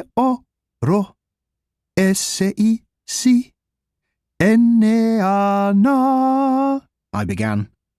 Rosina, we both began singing, I almost embracing her in delight, and she, having blushed as only she could blush, laughing through her tears, which trembled like pearls on her black eyelashes. Well, enough. Goodbye now, she said in a rush. Here's the letter for you, and here's the address to take it to. Goodbye, until we meet, until tomorrow. She firmly clasped both my hands, nodded her head, and flew away like an arrow down the lane. I stood there for a long time, following her with my eyes. Until tomorrow, flashed through my head as she disappeared from sight. The third night. Today was a sad, rainy day, without a ray of hope, just like my future old age. I'm besieged by such strange thoughts, such dark sensations, such obscure questions which still crowd my mind. And somehow I have neither the strength nor the desire to resolve them. It is not for me to resolve all this. Today we will not see each other. Yesterday, when we were saying goodbye, clouds began to gather in the sky and a mist was rising. I said that tomorrow the weather would be bad. She didn't answer. She didn't want to say anything that would go contrary to her wishes. For her, this day was to be both bright and clear, and there wasn't to be a single cloud to darken her happiness. If it rains, then we won't see each other, she said. I won't come. I thought that she wouldn't notice the rain today, but she didn't come. Yesterday was our third meeting, our third white night. But how fine joy and happiness make a person. How the heart seethes with love. It seems that you want to pour out all your heart into another's heart. You want everything to be gay, laughter everywhere, and how infectious is this joy. Yesterday, in her words, there was such tenderness, so much heartfelt kindness towards me. How she flattered me, how she treated me with affection, how she cheered and pampered my heart. Oh, how much coquetry springs forth from happiness, and I took everything for the genuine article. I thought that she... But my goodness, how could I have thought that? How could I have been so blind when everything had already been taken by another, when everything was not mine, when, in the end, even this very tenderness of hers, her attentions, her love, yes, her love for me, was nothing more than joy at the impending meeting with someone else, the desire to thrust her happiness on me. When he didn't come, when we waited in vain, she frowned, lost heart, and became frightened.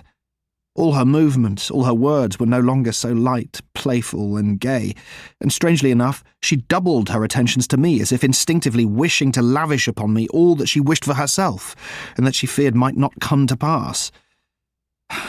My Nastinka was so timid, so afraid, that it seems she understood at last that I loved her, and she took pity on my poor love. And so it is that when we are unhappy, we more strongly feel the unhappiness of others. Feeling is not shattered, but becomes concentrated. I had come to her with a full heart, scarcely able to wait for our meeting. I had no presentiment of how I would feel now, No presentiment it would all end differently. She was beaming with joy. She was waiting for her answer. He himself was the answer. He was supposed to come running at her summons. She came a whole hour earlier than I. At first she shrieked with laughter at everything, laughed at my every word. I was just about to speak and fell silent. "Do you know why I'm so happy?" she said. "So happy to look at you. Why I love you so today." "Well?" I asked, and my heart began to tremble. "I love you because you didn't fall in love with me. Why, someone else in your place would have started bothering me, pestering me, sighing, falling ill. You're such a dear." And then she squeezed my hand so that I almost cried out. She laughed. "My goodness. What a friend you are," she began a minute later very seriously. "Yes, God himself sent you to me. Well, what would have happened to me if you had not been with me now? You're so unselfish. You love me so. When we're married, we will be great friends. More than if we had been brothers. I will love you almost as much as I love him." I began to feel somehow terribly sad at that moment. However, something very much like laughter was beginning to stir in my soul. "You're nervous," I said. "You're afraid. You think that he won't come." "Good heavens," she answered.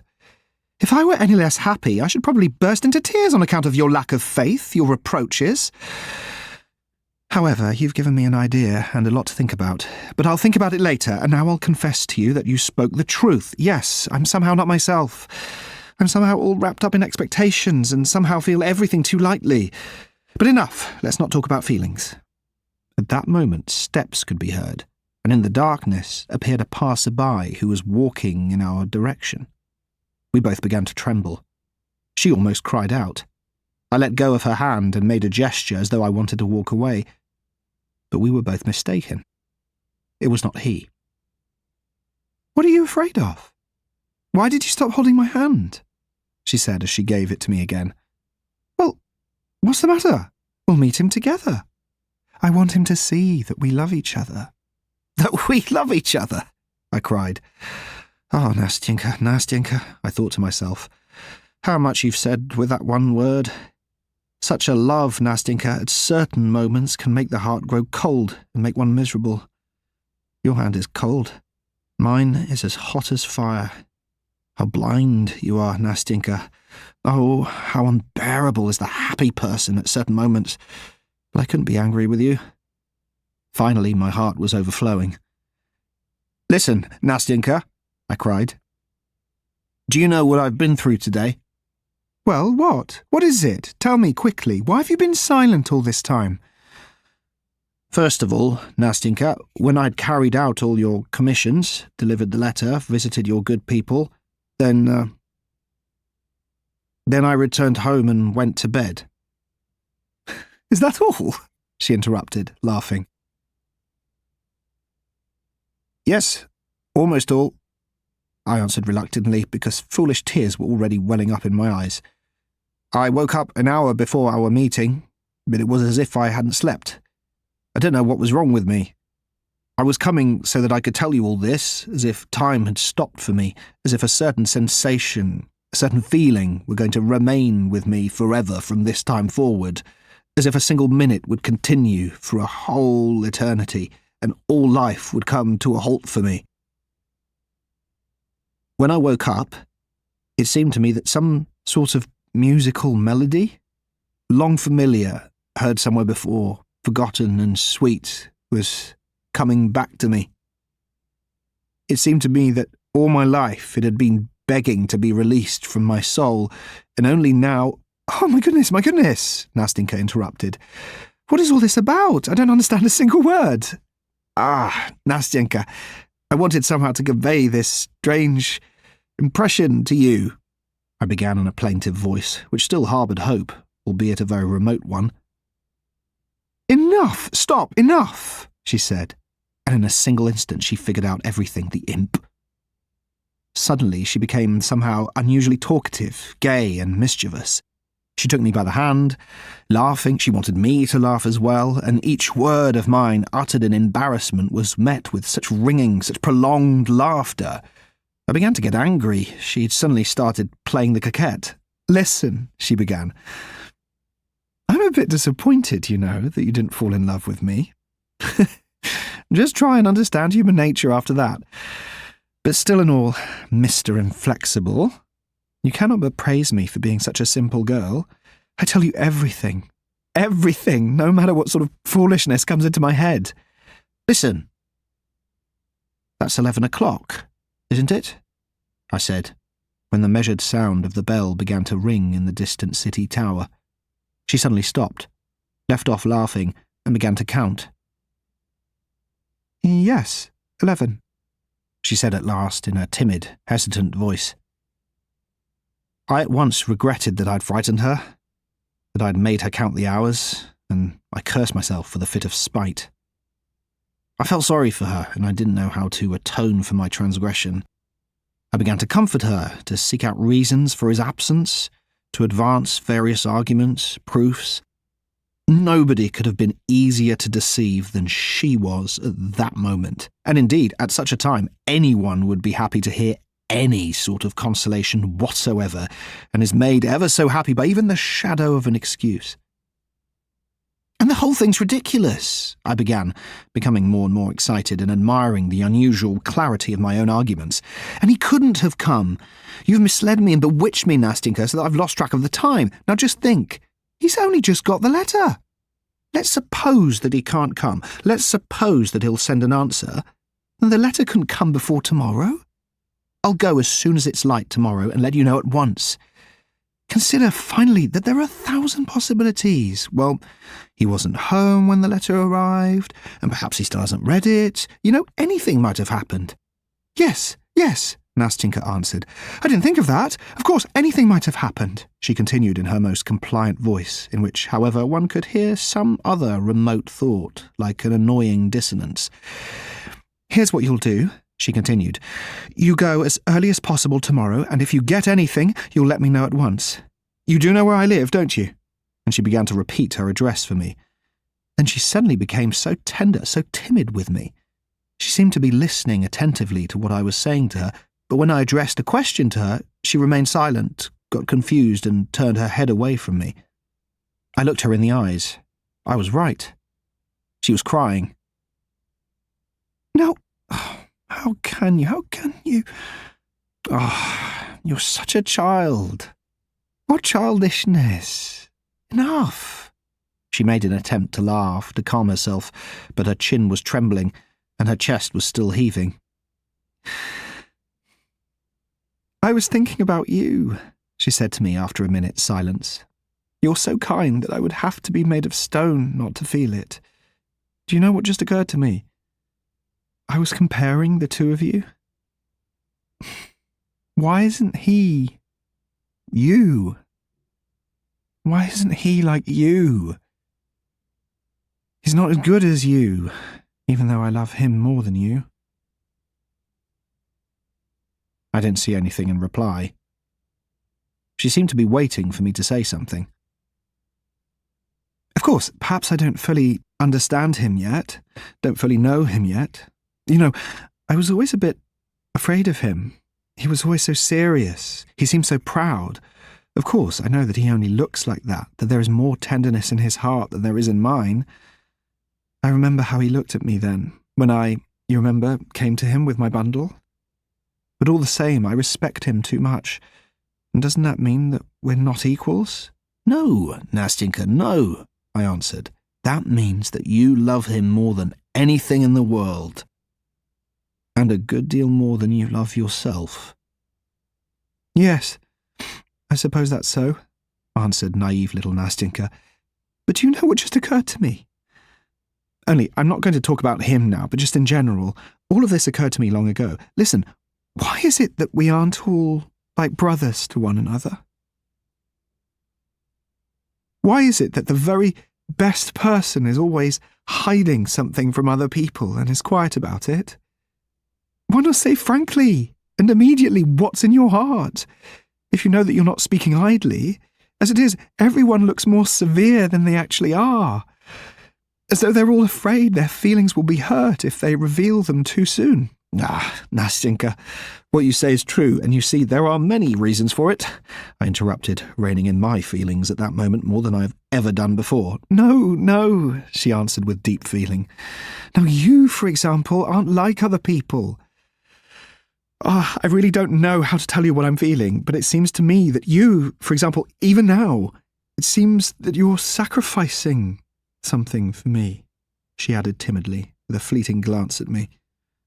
You'll forgive me for putting it like that. You see, I'm a simple girl. You see, I've seen very little of the world so far, and really at times I don't know how to talk, she added in a voice that was trembling with some sort of hidden feeling, and meanwhile trying to smile. But I only wanted to tell you that I'm grateful that I feel all this as well. Oh, may God grant you happiness for this. Now then, everything that you told me then about your dreamer is absolutely untrue. That is, I wish to say that it doesn't have anything to do with you. You're getting better. You really are a completely different person from the one you described. If you ever fall in love, then may God grant you happiness with her. But I won't wish her anything, because she will be happy with you. I know, I'm a woman myself, and you must believe me when I tell you. She fell silent and firmly squeezed my hand. I couldn't say anything either because of the emotion. Several minutes passed. Yes, clearly he won't come today, she said, finally raising her head. It's late. He'll come tomorrow, I said in a most convincing and firm voice. Yes, she added, having cheered up some. I now see myself that he won't come until tomorrow. Well then, goodbye. Until tomorrow. If it rains, then I might not come, but the day after tomorrow I'll come. I'll come without fail, no matter what. You be here without fail. I want to see you. I'll tell you everything. And later, as we were saying goodbye, she gave me her hand and said, looking at me brightly, You see? Now we'll always be together. Isn't that so? Oh, Nastyenka, Nastyenka. If only you knew how lonely I am now. When it struck 9 o'clock, I couldn't stay put in my room. I got dressed and went out despite the foul weather. I was there, sitting on our bench. I started to walk down their lane, but I felt ashamed and I turned back without having a look at their windows when I was just a few steps away from their house. I came home more depressed than I had ever been. What a damp, boring time. If the weather had been fine, I would have walked about there all night long. But until tomorrow, tomorrow she will tell me everything. However, there was no letter today. But that was to be expected. They're together by now. The fourth night. My God, how it has all come to an end. What an ending to all of this. I arrived at 9 o'clock. She was already there.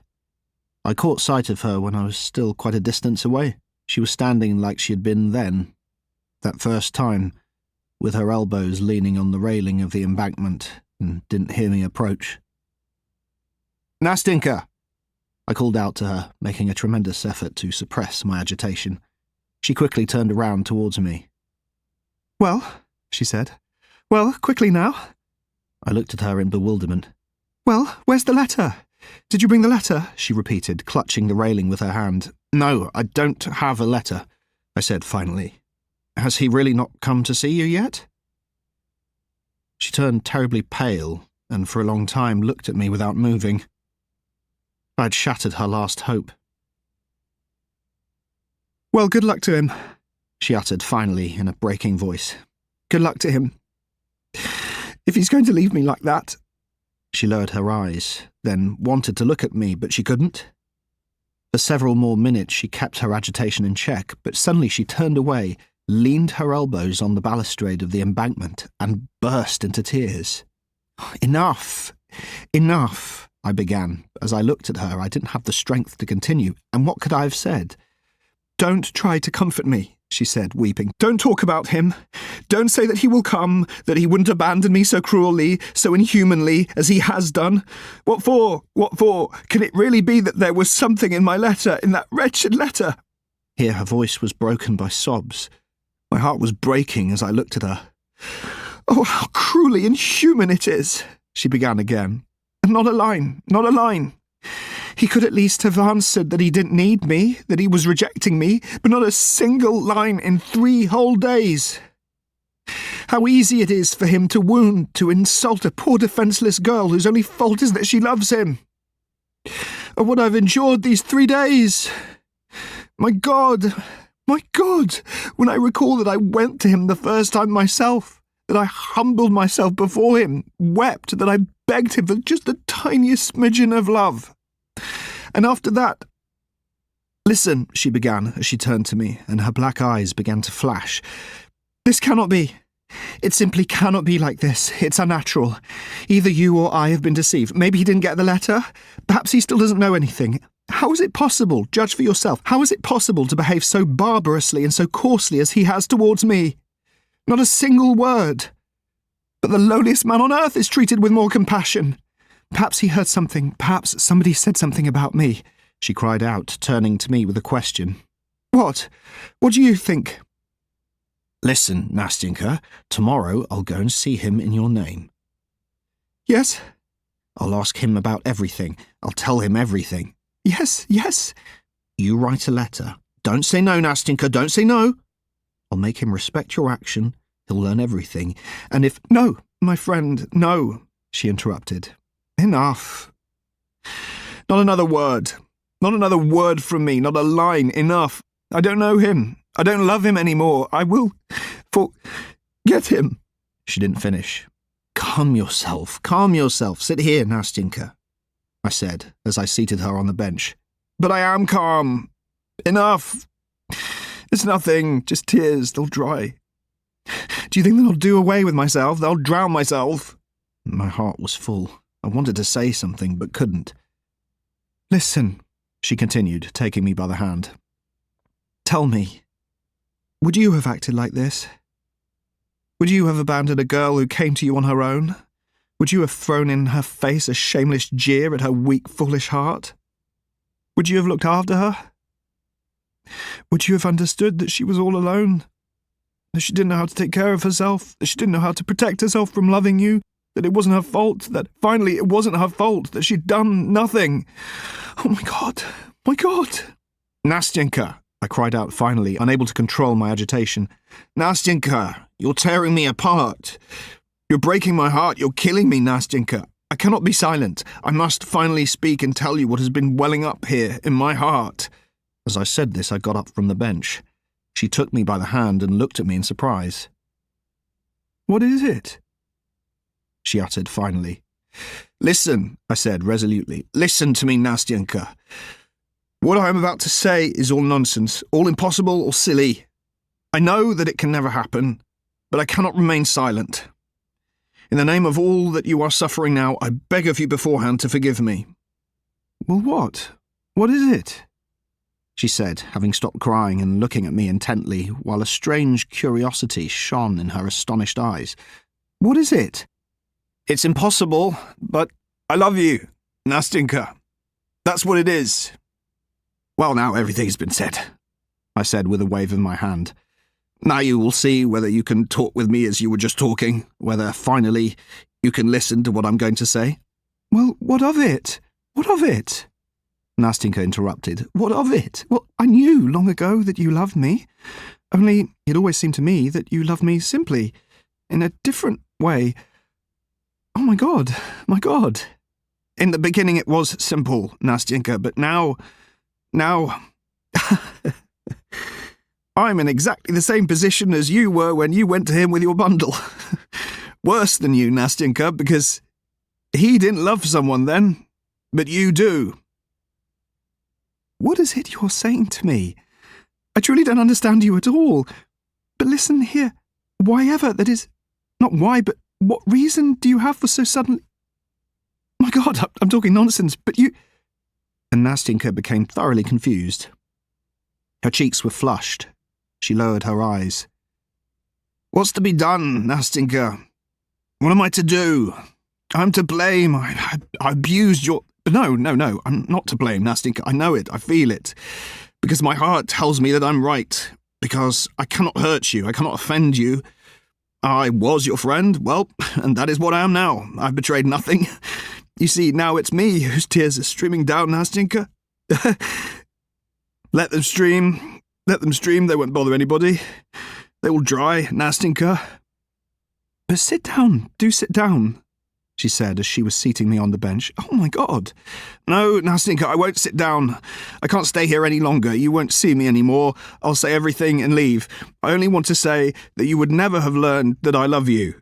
I would have buried my secret. I would not have tormented you at this moment with my egoism. No, but I couldn't bear it any longer now. You spoke of it yourself. You were to blame. You were to blame for all this, not me. You can't drive me away from you. No, of course not. No, I'm not driving you off. No, Nastinka said, concealing, as best she could, her embarrassment, the poor thing. You're not driving me away? No, but I was going to run away from you myself, and I will leave as soon as I tell you everything from the beginning, because when you were talking just now, I couldn't sit still. When you were crying just now, when you were suffering, because... I'll say it, Nastinka, because you were rejected, because your love had been spurned. I felt in my heart that there was so much love for you, Nastinka. So much love. And I was so sorry that I couldn't help you with this love, that my heart was breaking and I could not be silent. I had to speak, Nastinka. I had to speak. Yes, speak to me like that, Nastinka said with an inexplicable gesture. It might seem strange to you that I'm speaking to you like this, but speak. I'll tell you later. I'll tell you everything. You feel sorry for me, Nastinka. You simply feel sorry for me, my little friend. What's done is done. What's said can't be taken back. Isn't that so? Well, now you know everything. Well, that's a starting point. Well, all right. Everything's fine now. Only listen. When you were sitting and crying, I was thinking to myself, let me tell you what I was thinking. I was thinking that, well, of course this could never be, Nastinka. I was thinking that you somehow, well, that you quite on your own had stopped loving him.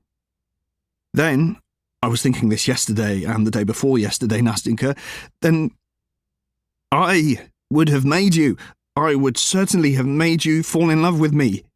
You said, you were saying yourself, Nastinka, that you had almost fallen in love with me. Well, what else? Well, that's almost everything I wanted to say.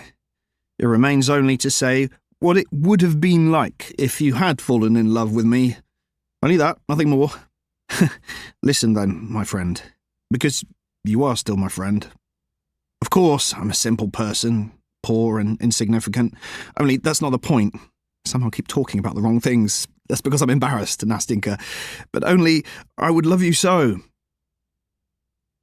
I would love you so that even if you still loved him and continued to love this person whom I don't know, you still would not find my love to be a burden to you in any way. You would only sense at every moment that next to you beats a grateful heart, an ardent heart, which, for your sake... Oh, Nastinka, what have you done to me? Now, don't cry. I don't want you to cry, Nastinka said, quickly getting up from the bench. Come along, get up. Come with me. Don't cry, she kept saying, as she wiped away my tears with her handkerchief. Well, come along now. Perhaps I'll tell you something. Yes, if he has abandoned me now, if he has forgotten me, even though I still love him, I don't wish to deceive you, but listen, answer me. If, for example, I were to love you, that is, if only I... Oh, my friend, My friend, when I think how I insulted you then, when I laughed at your love, when I praised you for not falling in love. Oh my God, how did I not foresee it? How did I not foresee this? How could I have been so stupid? But, well, I've made up my mind. I'll tell you everything. Listen, Nastinka, do you know what? I'll go away, that's what. I'm simply tormenting you. Now you have pangs of remorse because you made fun of me, but I don't want you, in addition to your sorrow. Of course I'm to blame, Nastinka, but goodbye. Stop. Hear me out. Can you wait? Wait for what? Why? I love him, but that will pass. It must pass. It cannot but pass. It's already passing. I can sense it. Who knows? Perhaps it will even end today. Because I hate him. Because he's had a good laugh at my expense while you were crying here with me because you didn't reject me like he did. Because you love me and he didn't love me because, finally, I love you myself. Yes, I love as you love me. You know, I myself even said so to you. You heard it yourself, because I love that you are better than he is, because you are nobler than he is, because he... The poor girl's agitation was so intense that she didn't finish. She put her head on my shoulder, then on my chest, and burst into bitter tears. I comforted her, tried to bring her round, but she couldn't stop. She kept squeezing my hand and saying between sobs, Wait, I'll stop in just a minute. I want to tell you, don't think that these tears, it's just weakness. Wait until it passes. Finally she stopped, wiped away her tears, and we set off walking once again. I wanted to speak, but for a long time yet she kept asking me to wait. We fell silent. Finally, she plucked up her courage and began to speak. Now listen to me, she began in a weak and trembling voice, but one in which there was a ring of something that pierced right through my heart and began to ache there sweetly. Don't think that I am so fickle and flighty. Don't think that I can so easily and quickly forget and be untrue. I loved him for a whole year, and I swear to God that never was I unfaithful to him, even in thought. He disdained this. He had a good laugh at my expense. Good luck to him. But he wounded me and insulted my heart. I do not love him, because I can love only that which is magnanimous, which understands me, which is noble, because I am like that myself, and he is not worthy of me. Well, good luck to him. It's better that he disappoint me now than for me to learn what he's like later on. Well, of course, but who knows? My dear friend, she continued, squeezing my hand, who knows, perhaps all my love amounted to nothing more than my feelings and imagination. Just my imagination. Perhaps it began as a prank, or foolishness, or because I was under grandmother's watch. Perhaps I ought to love someone else, another, and not him, not a man like him, but someone who would take pity on me and well, let's leave it at that. Let's leave it at that. Nastinka broke off, choked with emotion. I only wanted to say to you, I wanted to say that if, despite the fact that I loved him,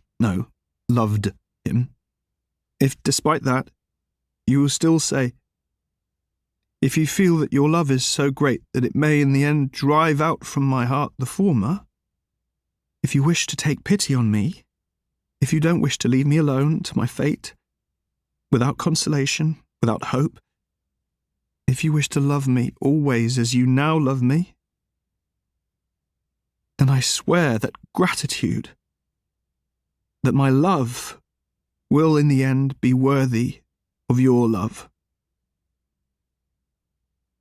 Will you take my hand now?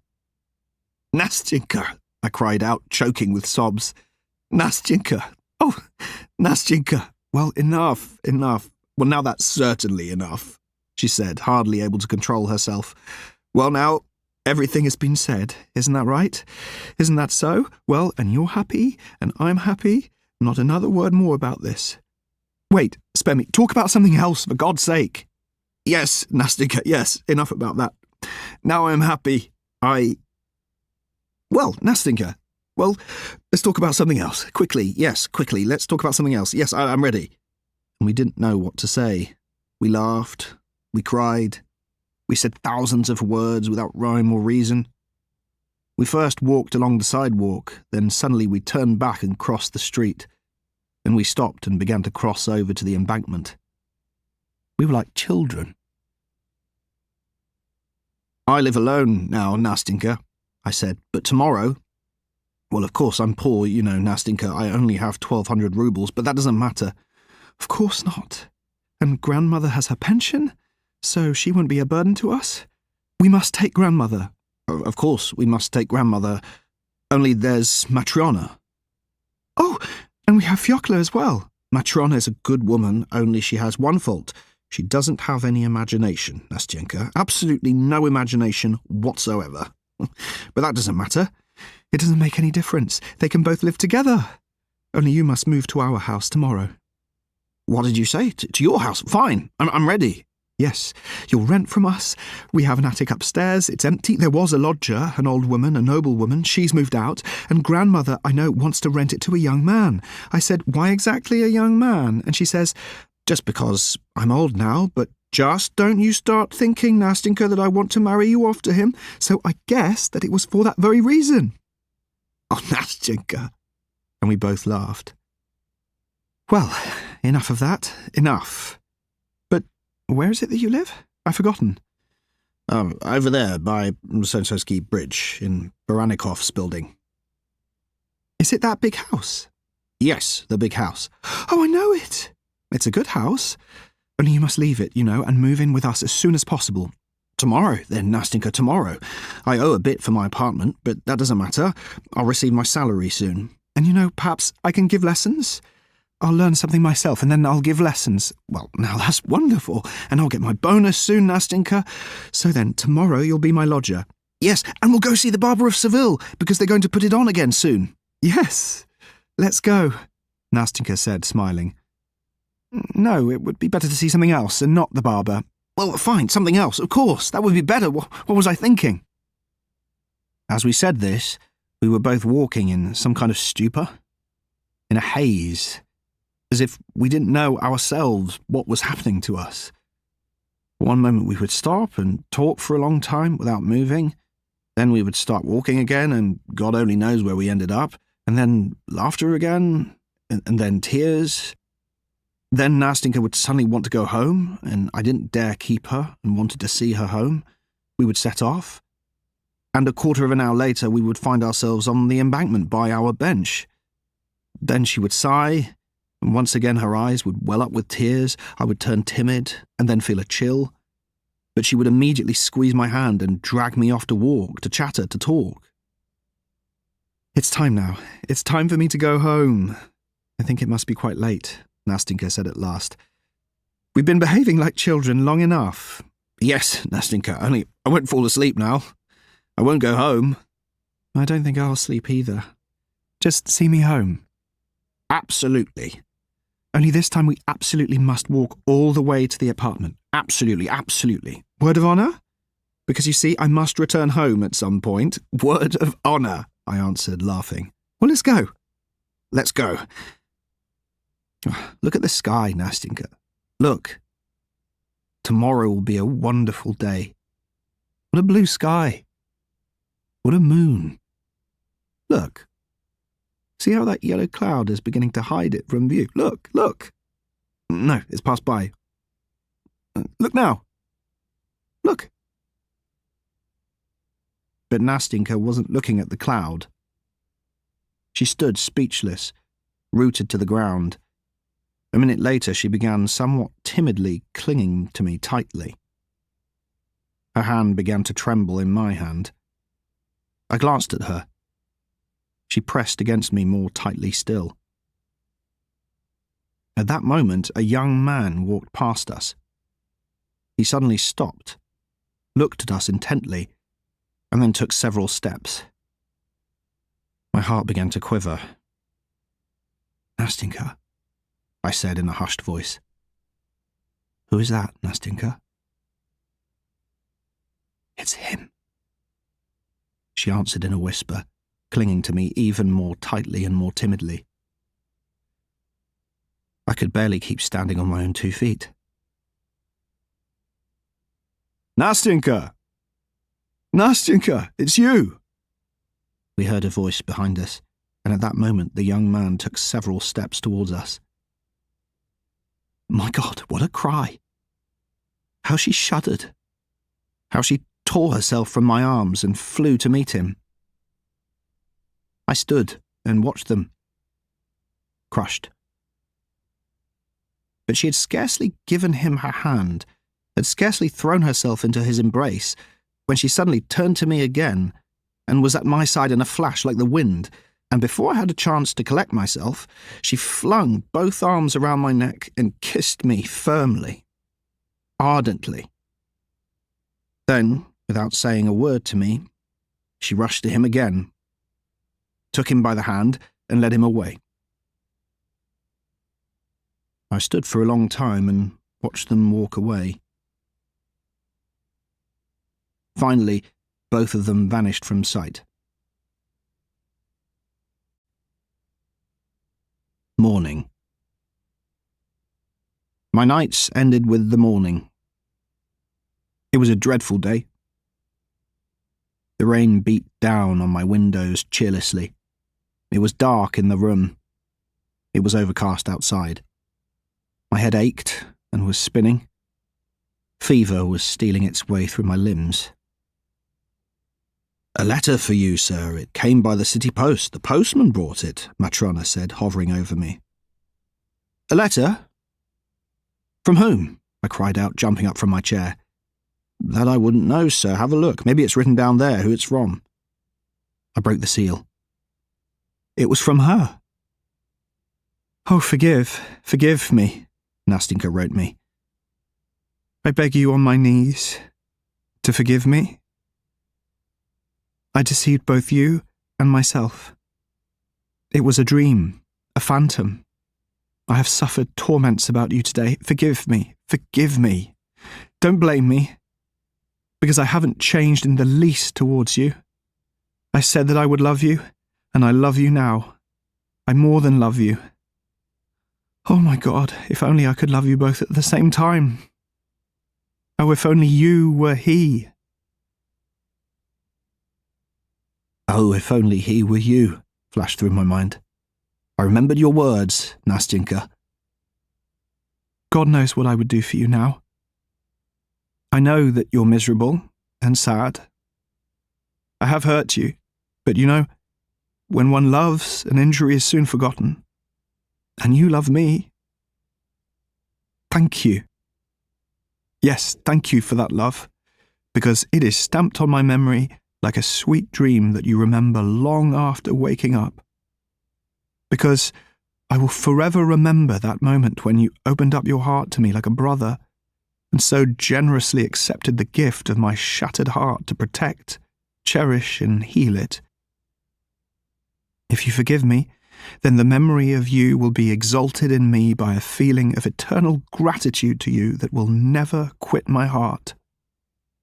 I will keep that memory alive. I will be true to it. I will not betray it. I will not betray my heart. It is too constant. It returned so quickly yesterday to him to whom it had always belonged. We will meet. You will visit us. You will not abandon us. You will always be a friend, my brother. And when you see me, you will give me your hand. Won't you? You will give it to me. You have forgiven me, isn't that so? Do you love me as you did before? Oh, love me. Don't leave me. Because I love you so at this moment. Because I am worthy of your love. Because I will deserve it. My dear friend. Next week I am to be married to him. He returned in love with me. He never forgot me. You won't be angry that I've written about him, but I want to come and see you with him. You will love him, won't you? Forgive me. Remember and love your Nastyenka. I read that letter over and over again for a long time. The tears welled up in my eyes. At last it fell out of my hands, and I covered my face with my hands. "Dearie, come now, dearie," Matryona began. "What is it, old woman?" "I got all the cobwebs off the ceiling. Now you can get married. Or invite some guests. It's just the time for it." I looked at Matryona. She was still a hale and hearty, young old woman, but I don't know why suddenly I pictured her with a vacant stare, wrinkled face, stooped, decrepit. I don't know why, but I suddenly pictured that my room had aged as much as the old woman. The walls and floors were faded. Everything had become dingy, and the cobwebs had multiplied so there were more than ever before. I don't know why. When I glanced out the window, it seemed to me that the house opposite had also become decrepit and dingy, that the plasterwork on the columns was peeling and crumbling, that the cornices had turned black and were cracked, and that the walls, which had been painted a bright, deep yellow, had become patchy. Either a ray of sunshine, after suddenly peeping out from behind a cloud, had again hidden behind a rain cloud, and everything had darkened again before my eyes,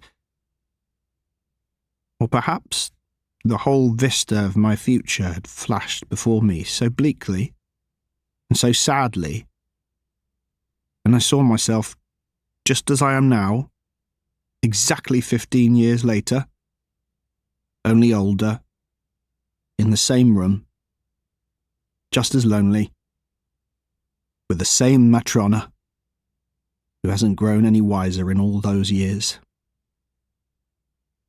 But that I should nurse a grudge, Nastyenka,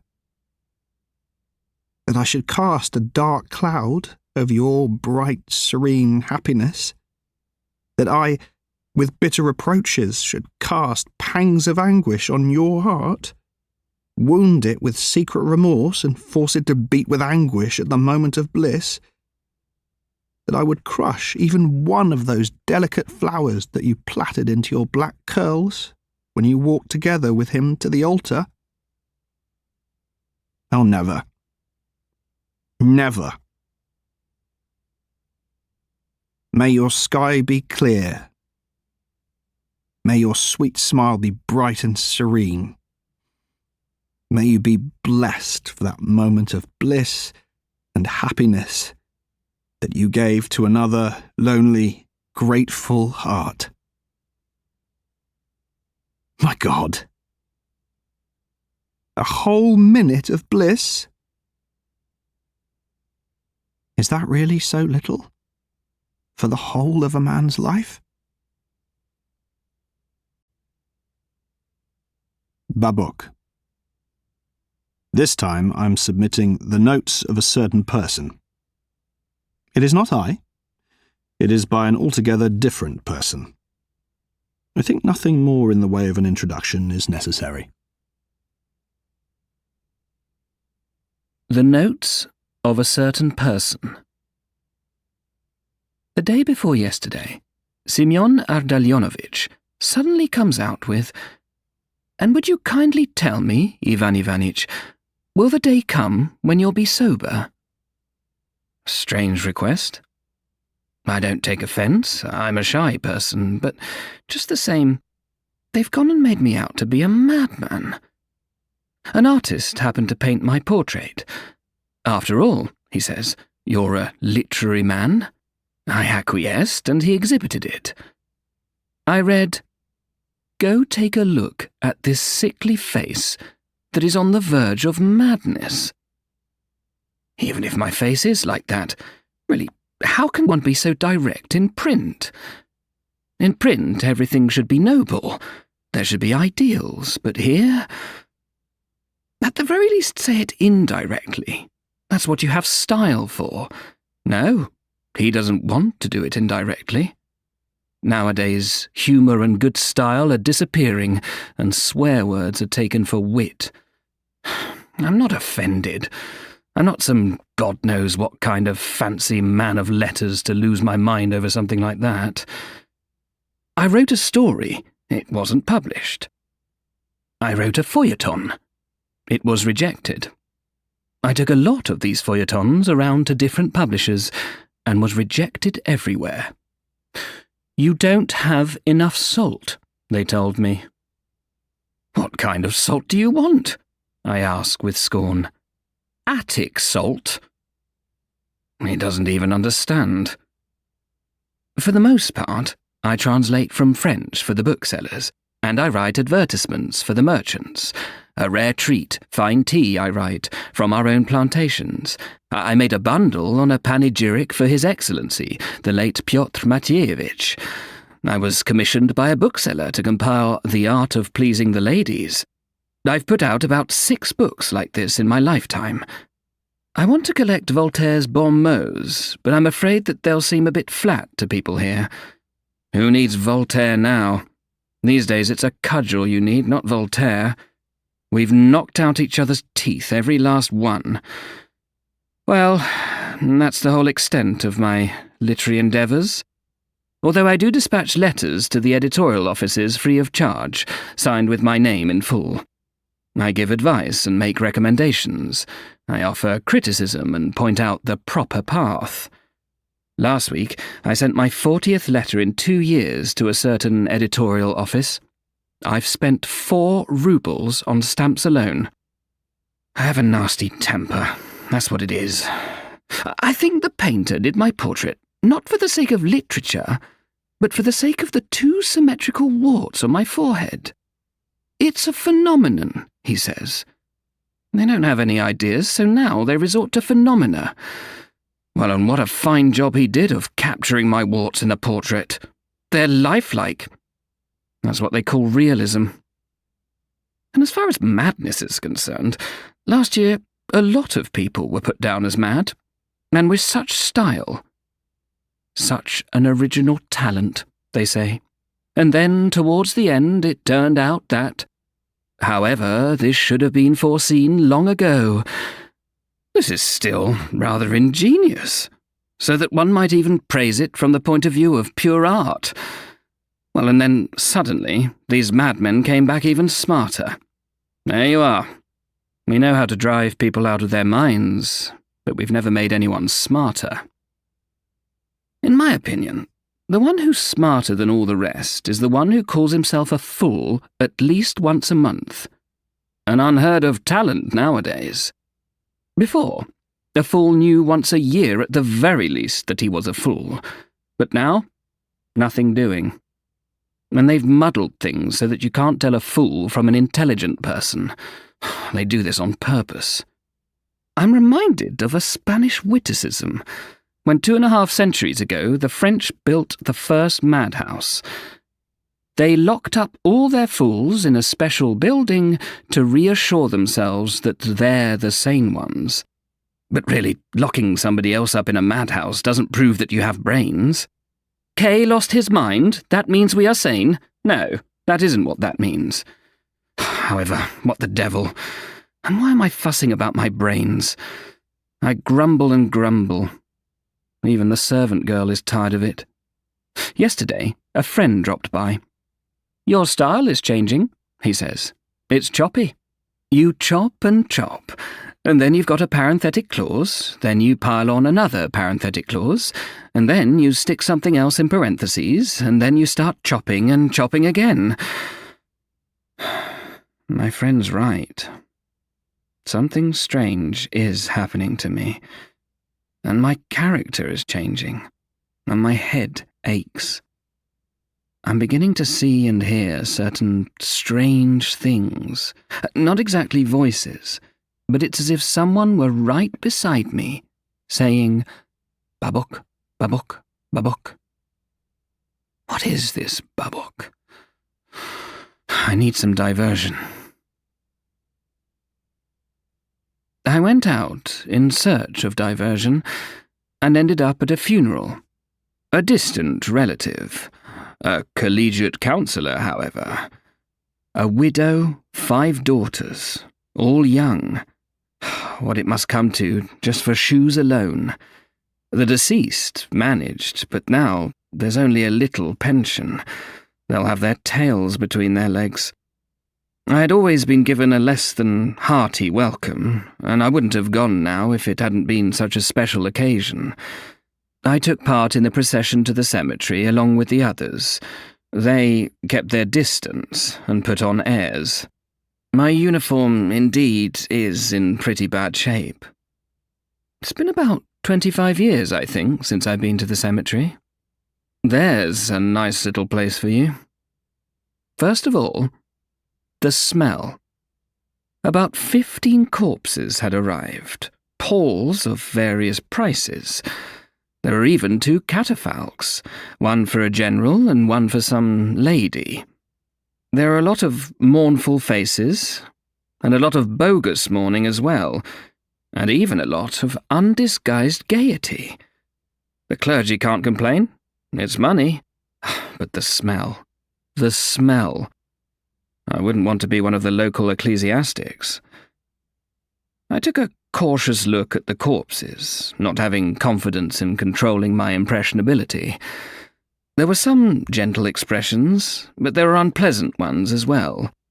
Generally the smiles weren't very nice, and some were quite far from nice. I don't like them. I'll have dreams about them. During the service, I walked out of the church for some air. It was a greyish day, but dry. It was cold as well. Well, it is October after all.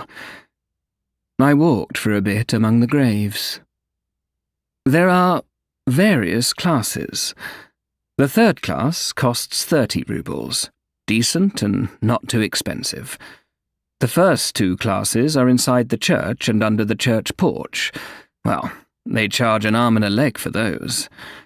This time there were 6 third-class burials, including the general and the lady.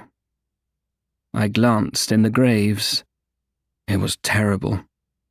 Water, and what water. It was absolutely green and... well, let's leave it at that.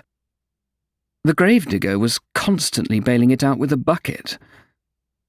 As the service was still going on, I strolled outside the gates. There's an almshouse right there, and a bit further on, there's a restaurant.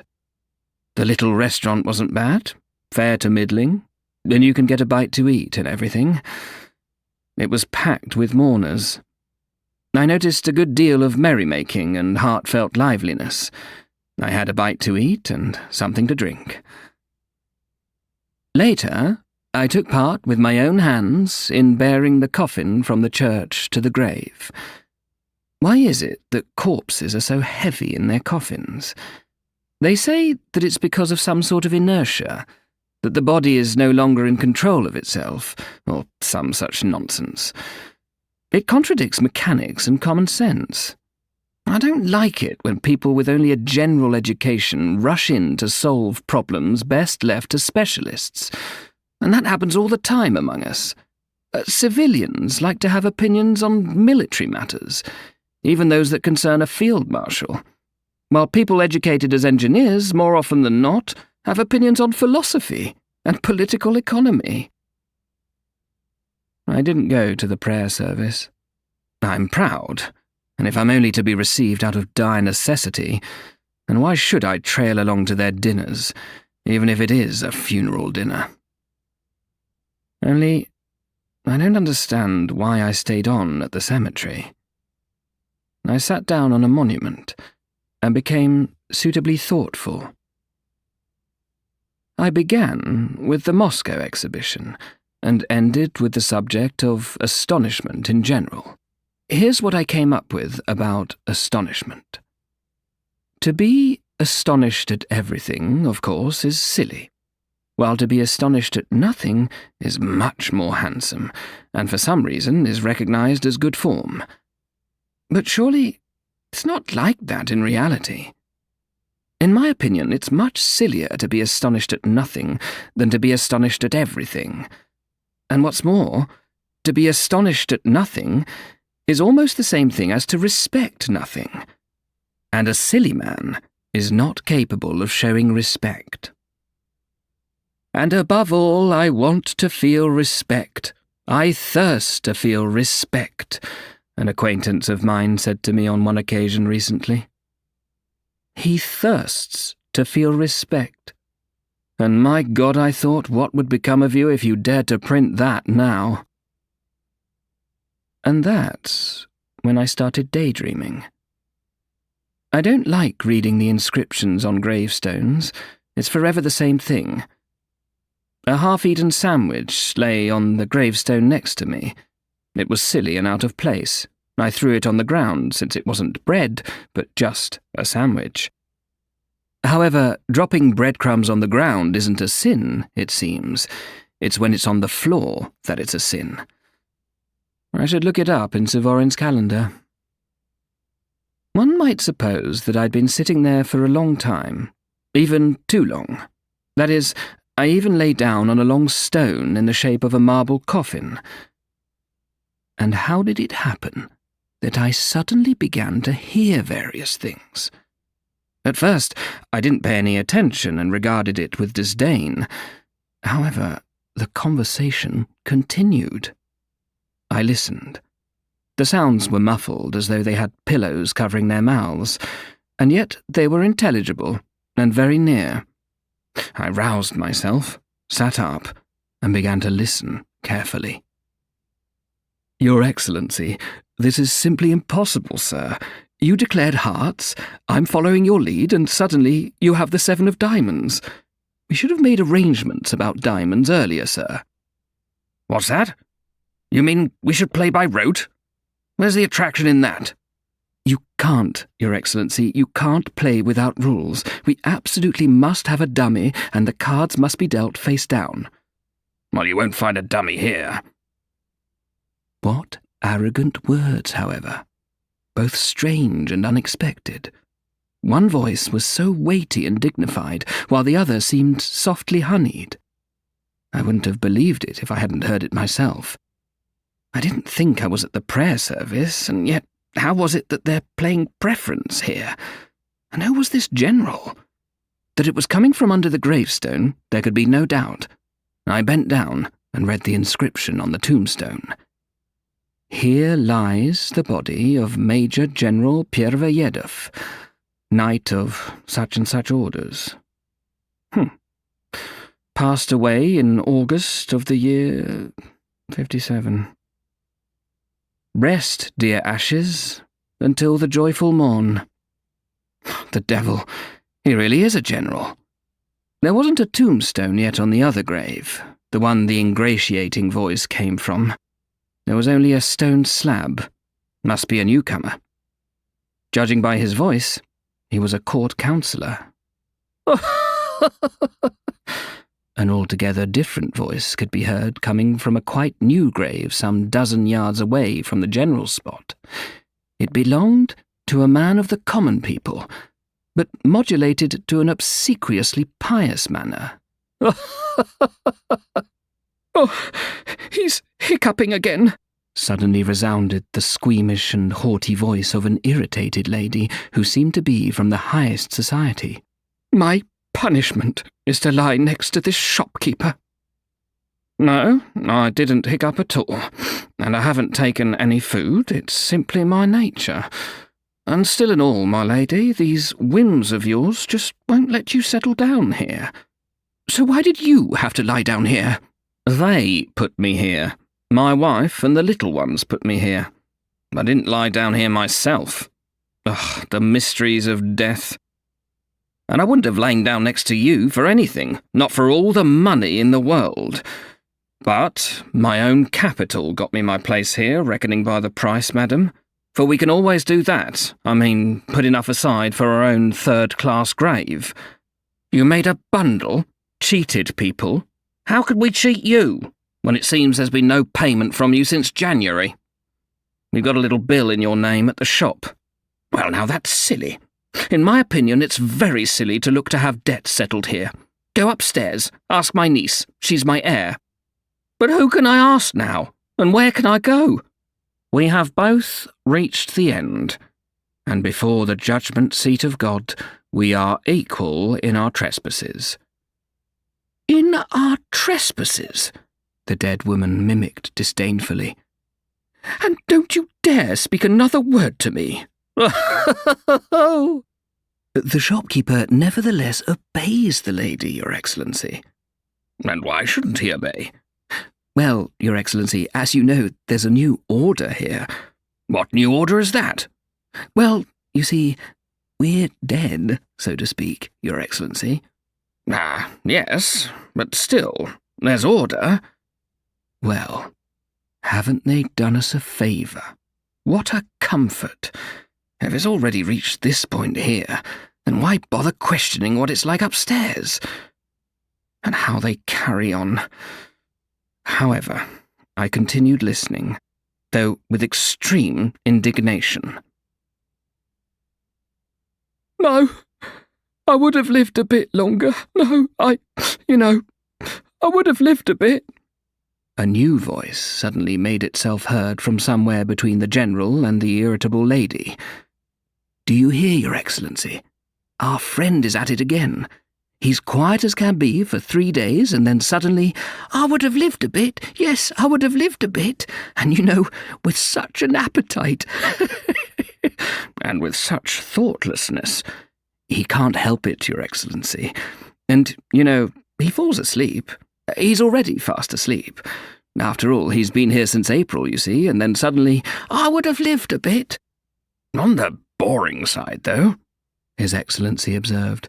On the boring side, Your Excellency. Perhaps we should tease Avdotia Ignatievna again. Please don't. Spare me that. I can't stand that quick-tempered crybaby.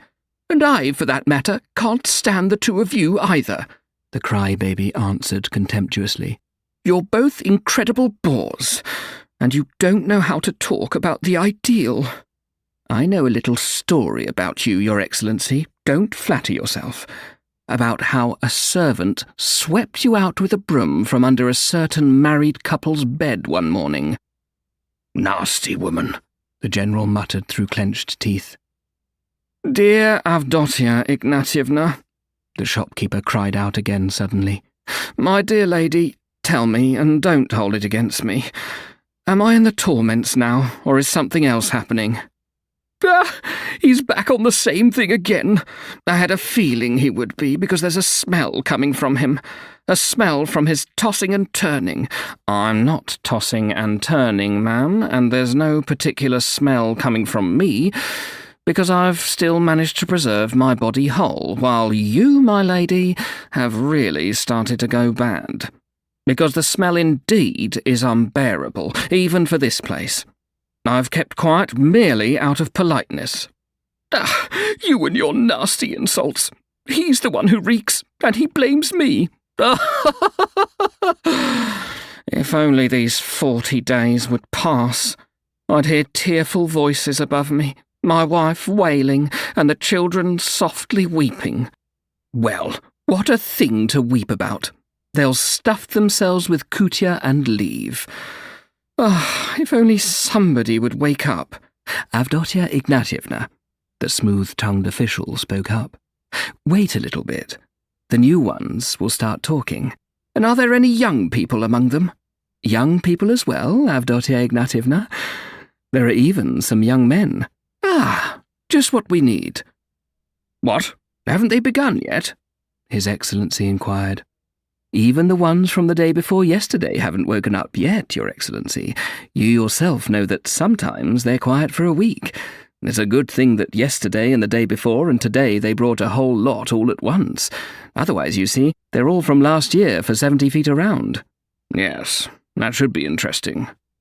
Now, Your Excellency, today they buried Tarasievich, the actual Privy Councillor. I recognise the voices. I know his nephew who helped lower the coffin just now. Whereabout is he, then? About 5 paces away from you, Your Excellency, to the left. He's almost at your feet, sir. There's somebody you should get acquainted with, Your Excellency. No. I shouldn't be the first to make a move. But he'll do that, Your Excellency. He'll even be flattered. Leave it to me, Your Excellency, and I'll... what's happening to me? Somebody's frightened, new little voice suddenly wheezed. It's a new one, Your Excellency. A new one, thank God, and so soon. Sometimes they're silent for a whole week. I believe it's a young man, Avdotia Ignatievna cried out. From complications, and so suddenly, the youth began to babble again. Just the day before, Schultz tells me you have complications, he says, and suddenly I up and die by the morning. Well, there's nothing to be done, young man, observed the general kindly, evidently delighted by the novice. You must console yourself. Welcome to our Vale of Jehoshaphat, so to speak. We're good people. You'll get to know us and appreciate us. Major General Vasily Vasilyev Pervoyedov at your service. Oh, no, absolutely not, sir. I went to Schultz, you see. I had complications, first in my chest, and then a cough, and later I caught cold, the chest and the flu, and then suddenly, quite unexpectedly... That's the main thing, it was quite unexpected. You say that it started in the chest, the official gently interjected, as if wishing to encourage the novice. Yes, the chest and phlegm, but then suddenly the phlegm and chest were gone, and I couldn't breathe. And, you know... I know. But if it was the chest, you should have gone to Ecker, not to Schultz. But, you know, I kept meaning to go to Botkin, and suddenly... Well, but Botkin's unreasonable, the general observed. Oh, no, he's not at all unreasonable. I've heard that he's so attentive and will tell you everything in advance. His Excellency was referring to the price, the official set him straight. Oh, not at all. Just 3 rubles. And he examines you so well, and you get a prescription. I definitely wanted to, because I was told... So then, gentlemen, should I go see Ecker or Botkin? What? See whom? The general's corpse began to rock with pleasant laughter. The official followed suit in falsetto. Dear boy, dear, delightful boy, how I love you! Avdotia Ignatievna cried out, beside herself. Now if only they'd put one like you next to me. No, I simply cannot countenance that. And this is the dead of today. However, I should listen some more and not jump to conclusions. This whimpering novice, I remember seeing him in his coffin earlier, wore the expression of a frightened chicken, the most revolting thing in the whole world. However, what's next? But what came next was such a muddled affair that I didn't manage to retain all of it in my memory, for a great many of them woke up all at once. An official woke up, a state councillor, and he began immediately discussing with the general the project of a new subcommittee in the department of such and such affairs, and in connection with this about the probable transfer of public servants, all of which the general found very, very entertaining. I confess that I also learned a lot that was new, so much so that I marvelled at the ways by which it is sometimes possible to come by government news in this capital. Then an engineer half woke up, but for a long time afterwards muttered such absolute nonsense that our friends didn't bother him, but instead let him rest. Finally, the noble lady who had been buried under the catafalque that morning showed signs of sepulchral animation.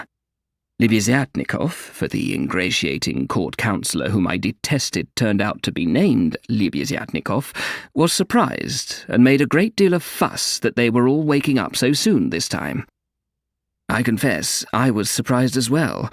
However, some of those who woke up had been buried the day before yesterday. For example, a very young girl, about 16 years old, but who was all giggles. Disgusting and lustful giggles. Your Excellency, Privy Councillor Tarasievich is waking up, Libizyatnikov suddenly announced with extraordinary urgency. Eh? What's that? The suddenly awakened Privy Councillor mumbled demandingly in a lisping voice. His voice sounded both capricious and imperious.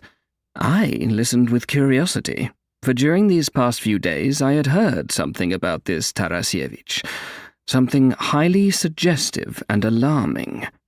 "It's me, Your Excellency, sir. So far, it's only me, sir." What do you want? How can I help you? "Merely to inquire after Your Excellency's health. Not being accustomed to the circumstances here, sir, everybody at first feels rather cramped, as it were. General Pervoyedov would like to have the honour of making Your Excellency's acquaintance, and wishes—" Never heard of him. "Oh, for goodness sake, Your Excellency, General Pervoyedov, Vasily Vasilyevich." Are you General Pervoyedov? No, Your Excellency, I am merely Court Councillor Libizyatnikov, sir, at your service. But General Pervoyedov— Nonsense. Then I'll ask you to leave me in peace. Let him be. General Pervoyedov himself, with a dignified air, finally put a stop to the vile haste of his sepulchral attendant. "He's not fully awake yet, Your Excellency. You need to take that into consideration, sir. It's on account that he's not accustomed, sir. He'll wake up, and then he'll take it differently, sir. Let him be," the General repeated. Vasily Vasilyevich! Hey you, Your Excellency! An entirely new voice suddenly cried out loudly and excitedly, right next to Avdotia Ignatievna. It was the impertinent voice of a gentleman with a fashionably weary mode of expression and impudent delivery. "I've been observing all of you for 2 hours now. I've been lying here 3 days now. Do you remember me, Vasily Vasilyevich? Klinievich. We used to meet at the Volokonskys, where, I don't know why, you were also received." "What? Count Pyotr Petrovich? Is that really you? And at such a young age. I'm so sorry." "And I'm sorry myself. But it's really all the same to me, and I want to get as much as possible from every quarter here. And it's not Count, but Baron. I'm merely a Baron. We're some sort of mangy little barons. Our people were lackeys, and I don't know why. To hell with it. I'm merely a scoundrel from pseudo-high society, and thought to be a charming polisson.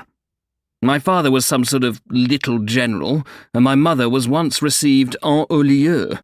Tsiful the Yerdonai passed off 50,000 rubles in counterfeit banknotes, and I informed against him.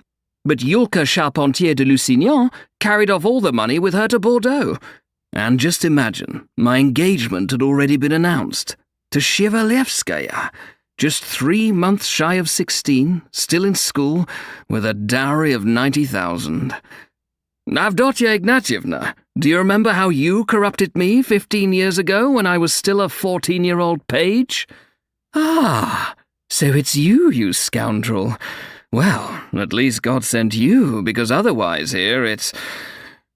You were wrong to suspect your merchant neighbour of smelling bad. I just kept quiet and laughed. You see, it's me. They buried me in a nailed coffin. Oh, you're disgusting. But I'm glad all the same. You wouldn't believe, Klinievich, you wouldn't believe how scarce life and wit are here. Yes, I know, and I'm determined to get something original going here. Your Excellency! Not you, Pervoyedov, the other one, Mr. Tarasievich, the Privy Councillor. Answer me! It's Klinievich. I'm the one who took you to see Mademoiselle Furie during Lent. Can you hear me?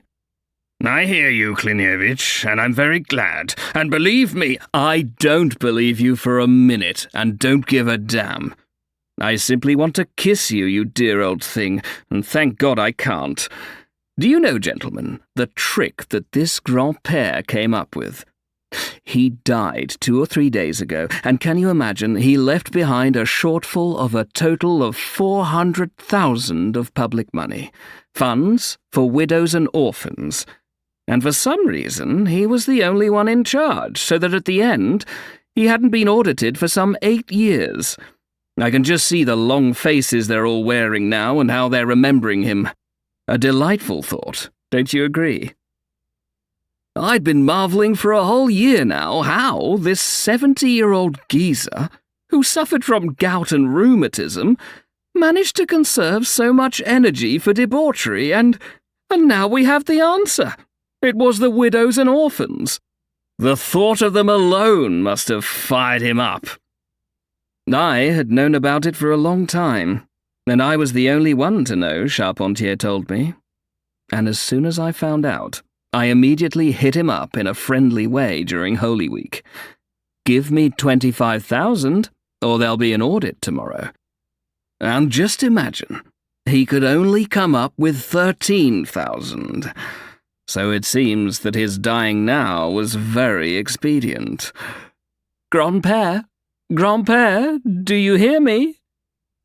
Cher Klinievich, I quite agree with you, and there is no need for you to go into such details.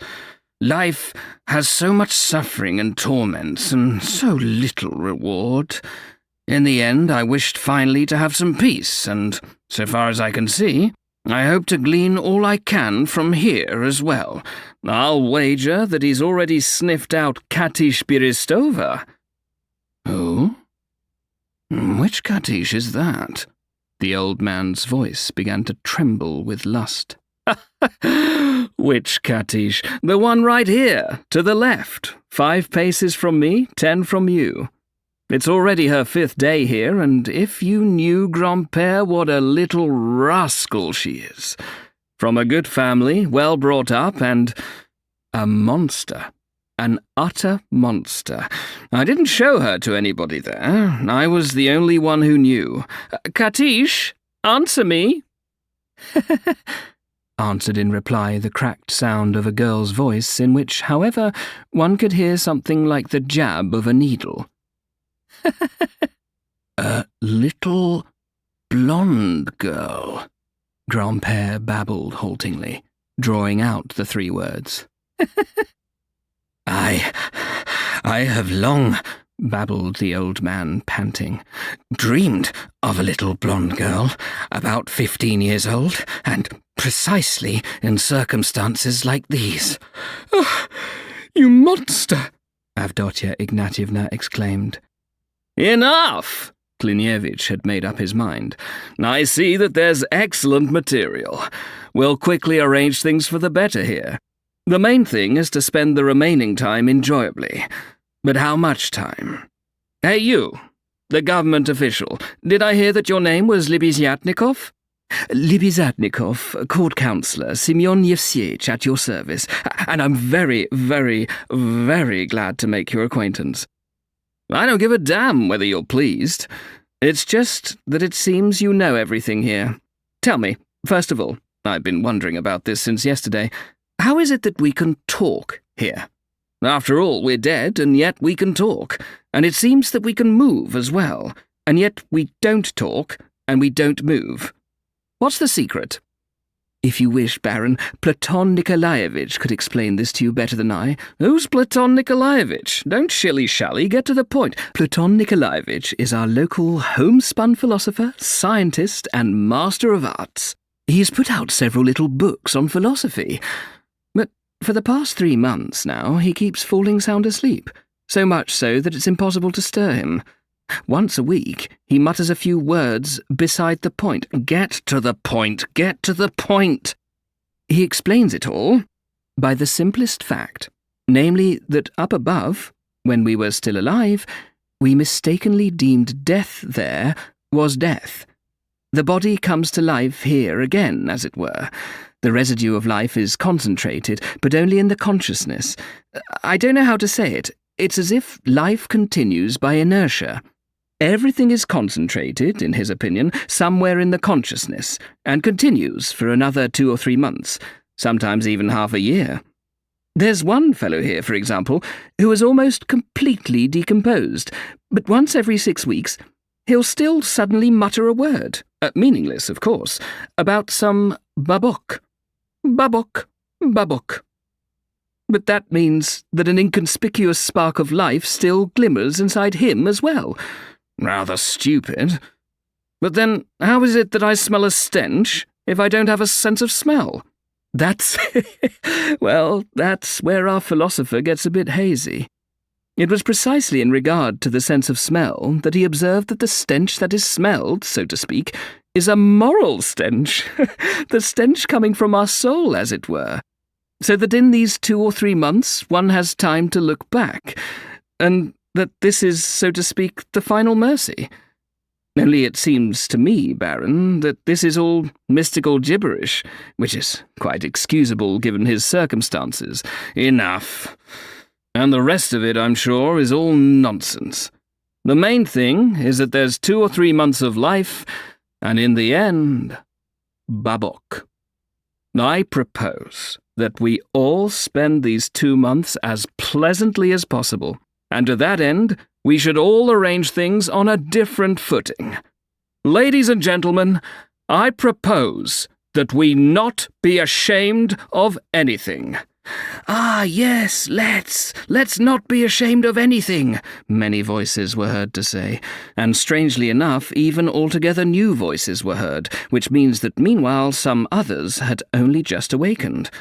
The bass voice of an engineer, now fully awake, thundered his assent with particular readiness. The girl Katish giggled with delight. Ah, how I want not to be ashamed of anything, Avdotya Ignatievna exclaimed with rapture. Listen, now if even Avdotya Ignatievna wants not to be ashamed of anything. No, Klinievich, I was ashamed. All the same, I was ashamed there. But here I so terribly, terribly wish not to be ashamed of anything.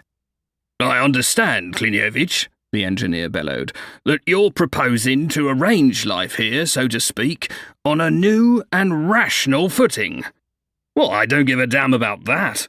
As far as that's concerned, let's wait for Kudiryarov, who was brought here yesterday. He'll wake up and explain everything to you. He's such a figure, such a gigantic figure. Tomorrow, I believe, they're bringing another scientist, and probably another officer. And, if I'm not mistaken, in 3 or 4 days, a certain feuilletonist. And I believe his editor as well. However, to hell with them. We'll have our own little group and everything will fall into place on its own. But meanwhile, I don't want there to be any lying. That's all I want, because that's the main thing.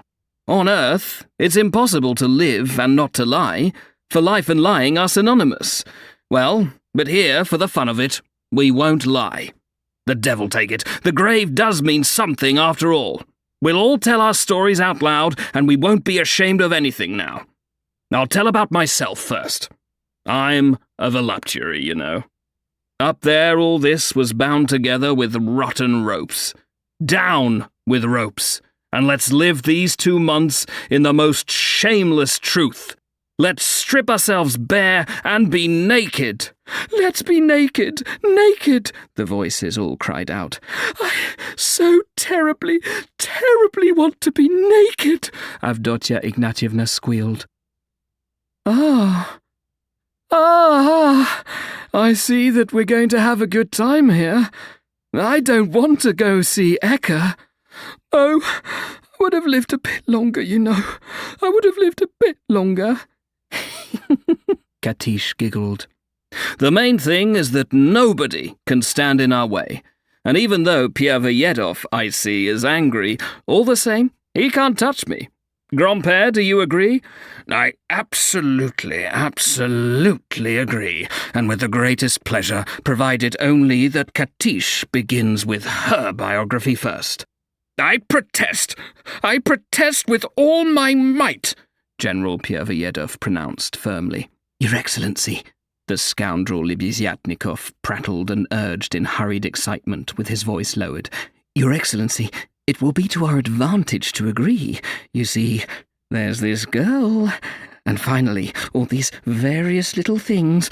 To be sure, there's the girl, but to our advantage, Your Excellency. It would really and truly be to our advantage. Well, if only as an experiment. Well, let's at least give it a try. Even in the grave, they won't let me rest in peace. First of all, General, you're playing preference in the grave. And secondly, we don't give a damn about you. Klinievich declaimed, emphasizing each word. My dear sir, I beg you all the same not to forget yourself. What? But you can't touch me. Well, I can tease you from here like Yulka's lapdog. And first of all, gentlemen, what sort of general is he here? It's there he was a general. But here, he's a mere nothing. No, not a mere nothing. Here, too, Here, you'll rot in your coffin. And the only thing left of you will be your 6 brass buttons. Bravo, Klinievich! Ha ha ha! The voices roared. I served my sovereign. I have a sword. The only thing your sword's good for is spearing mice. Besides, you never drew it. All the same, sir, I comprised a part of the whole. There are all sorts of parts in the whole. Bravo, Klinievich, bravo! Ha ha ha! I don't understand what exactly a sword is, the engineer exclaimed. We'll run from the Prussians like mice. They'll tear us to pieces, cried a distant and unfamiliar voice, but one literally transported with delight. A sword, sir, is honour, the general cried, but only I heard him. A prolonged and frenzied roar, melee, and clamour broke out, and only Avdotia Ignatievna's impatient squeals, which bordered on the hysterical, could be heard. But quickly, quickly, when are we going to start being ashamed of nothing?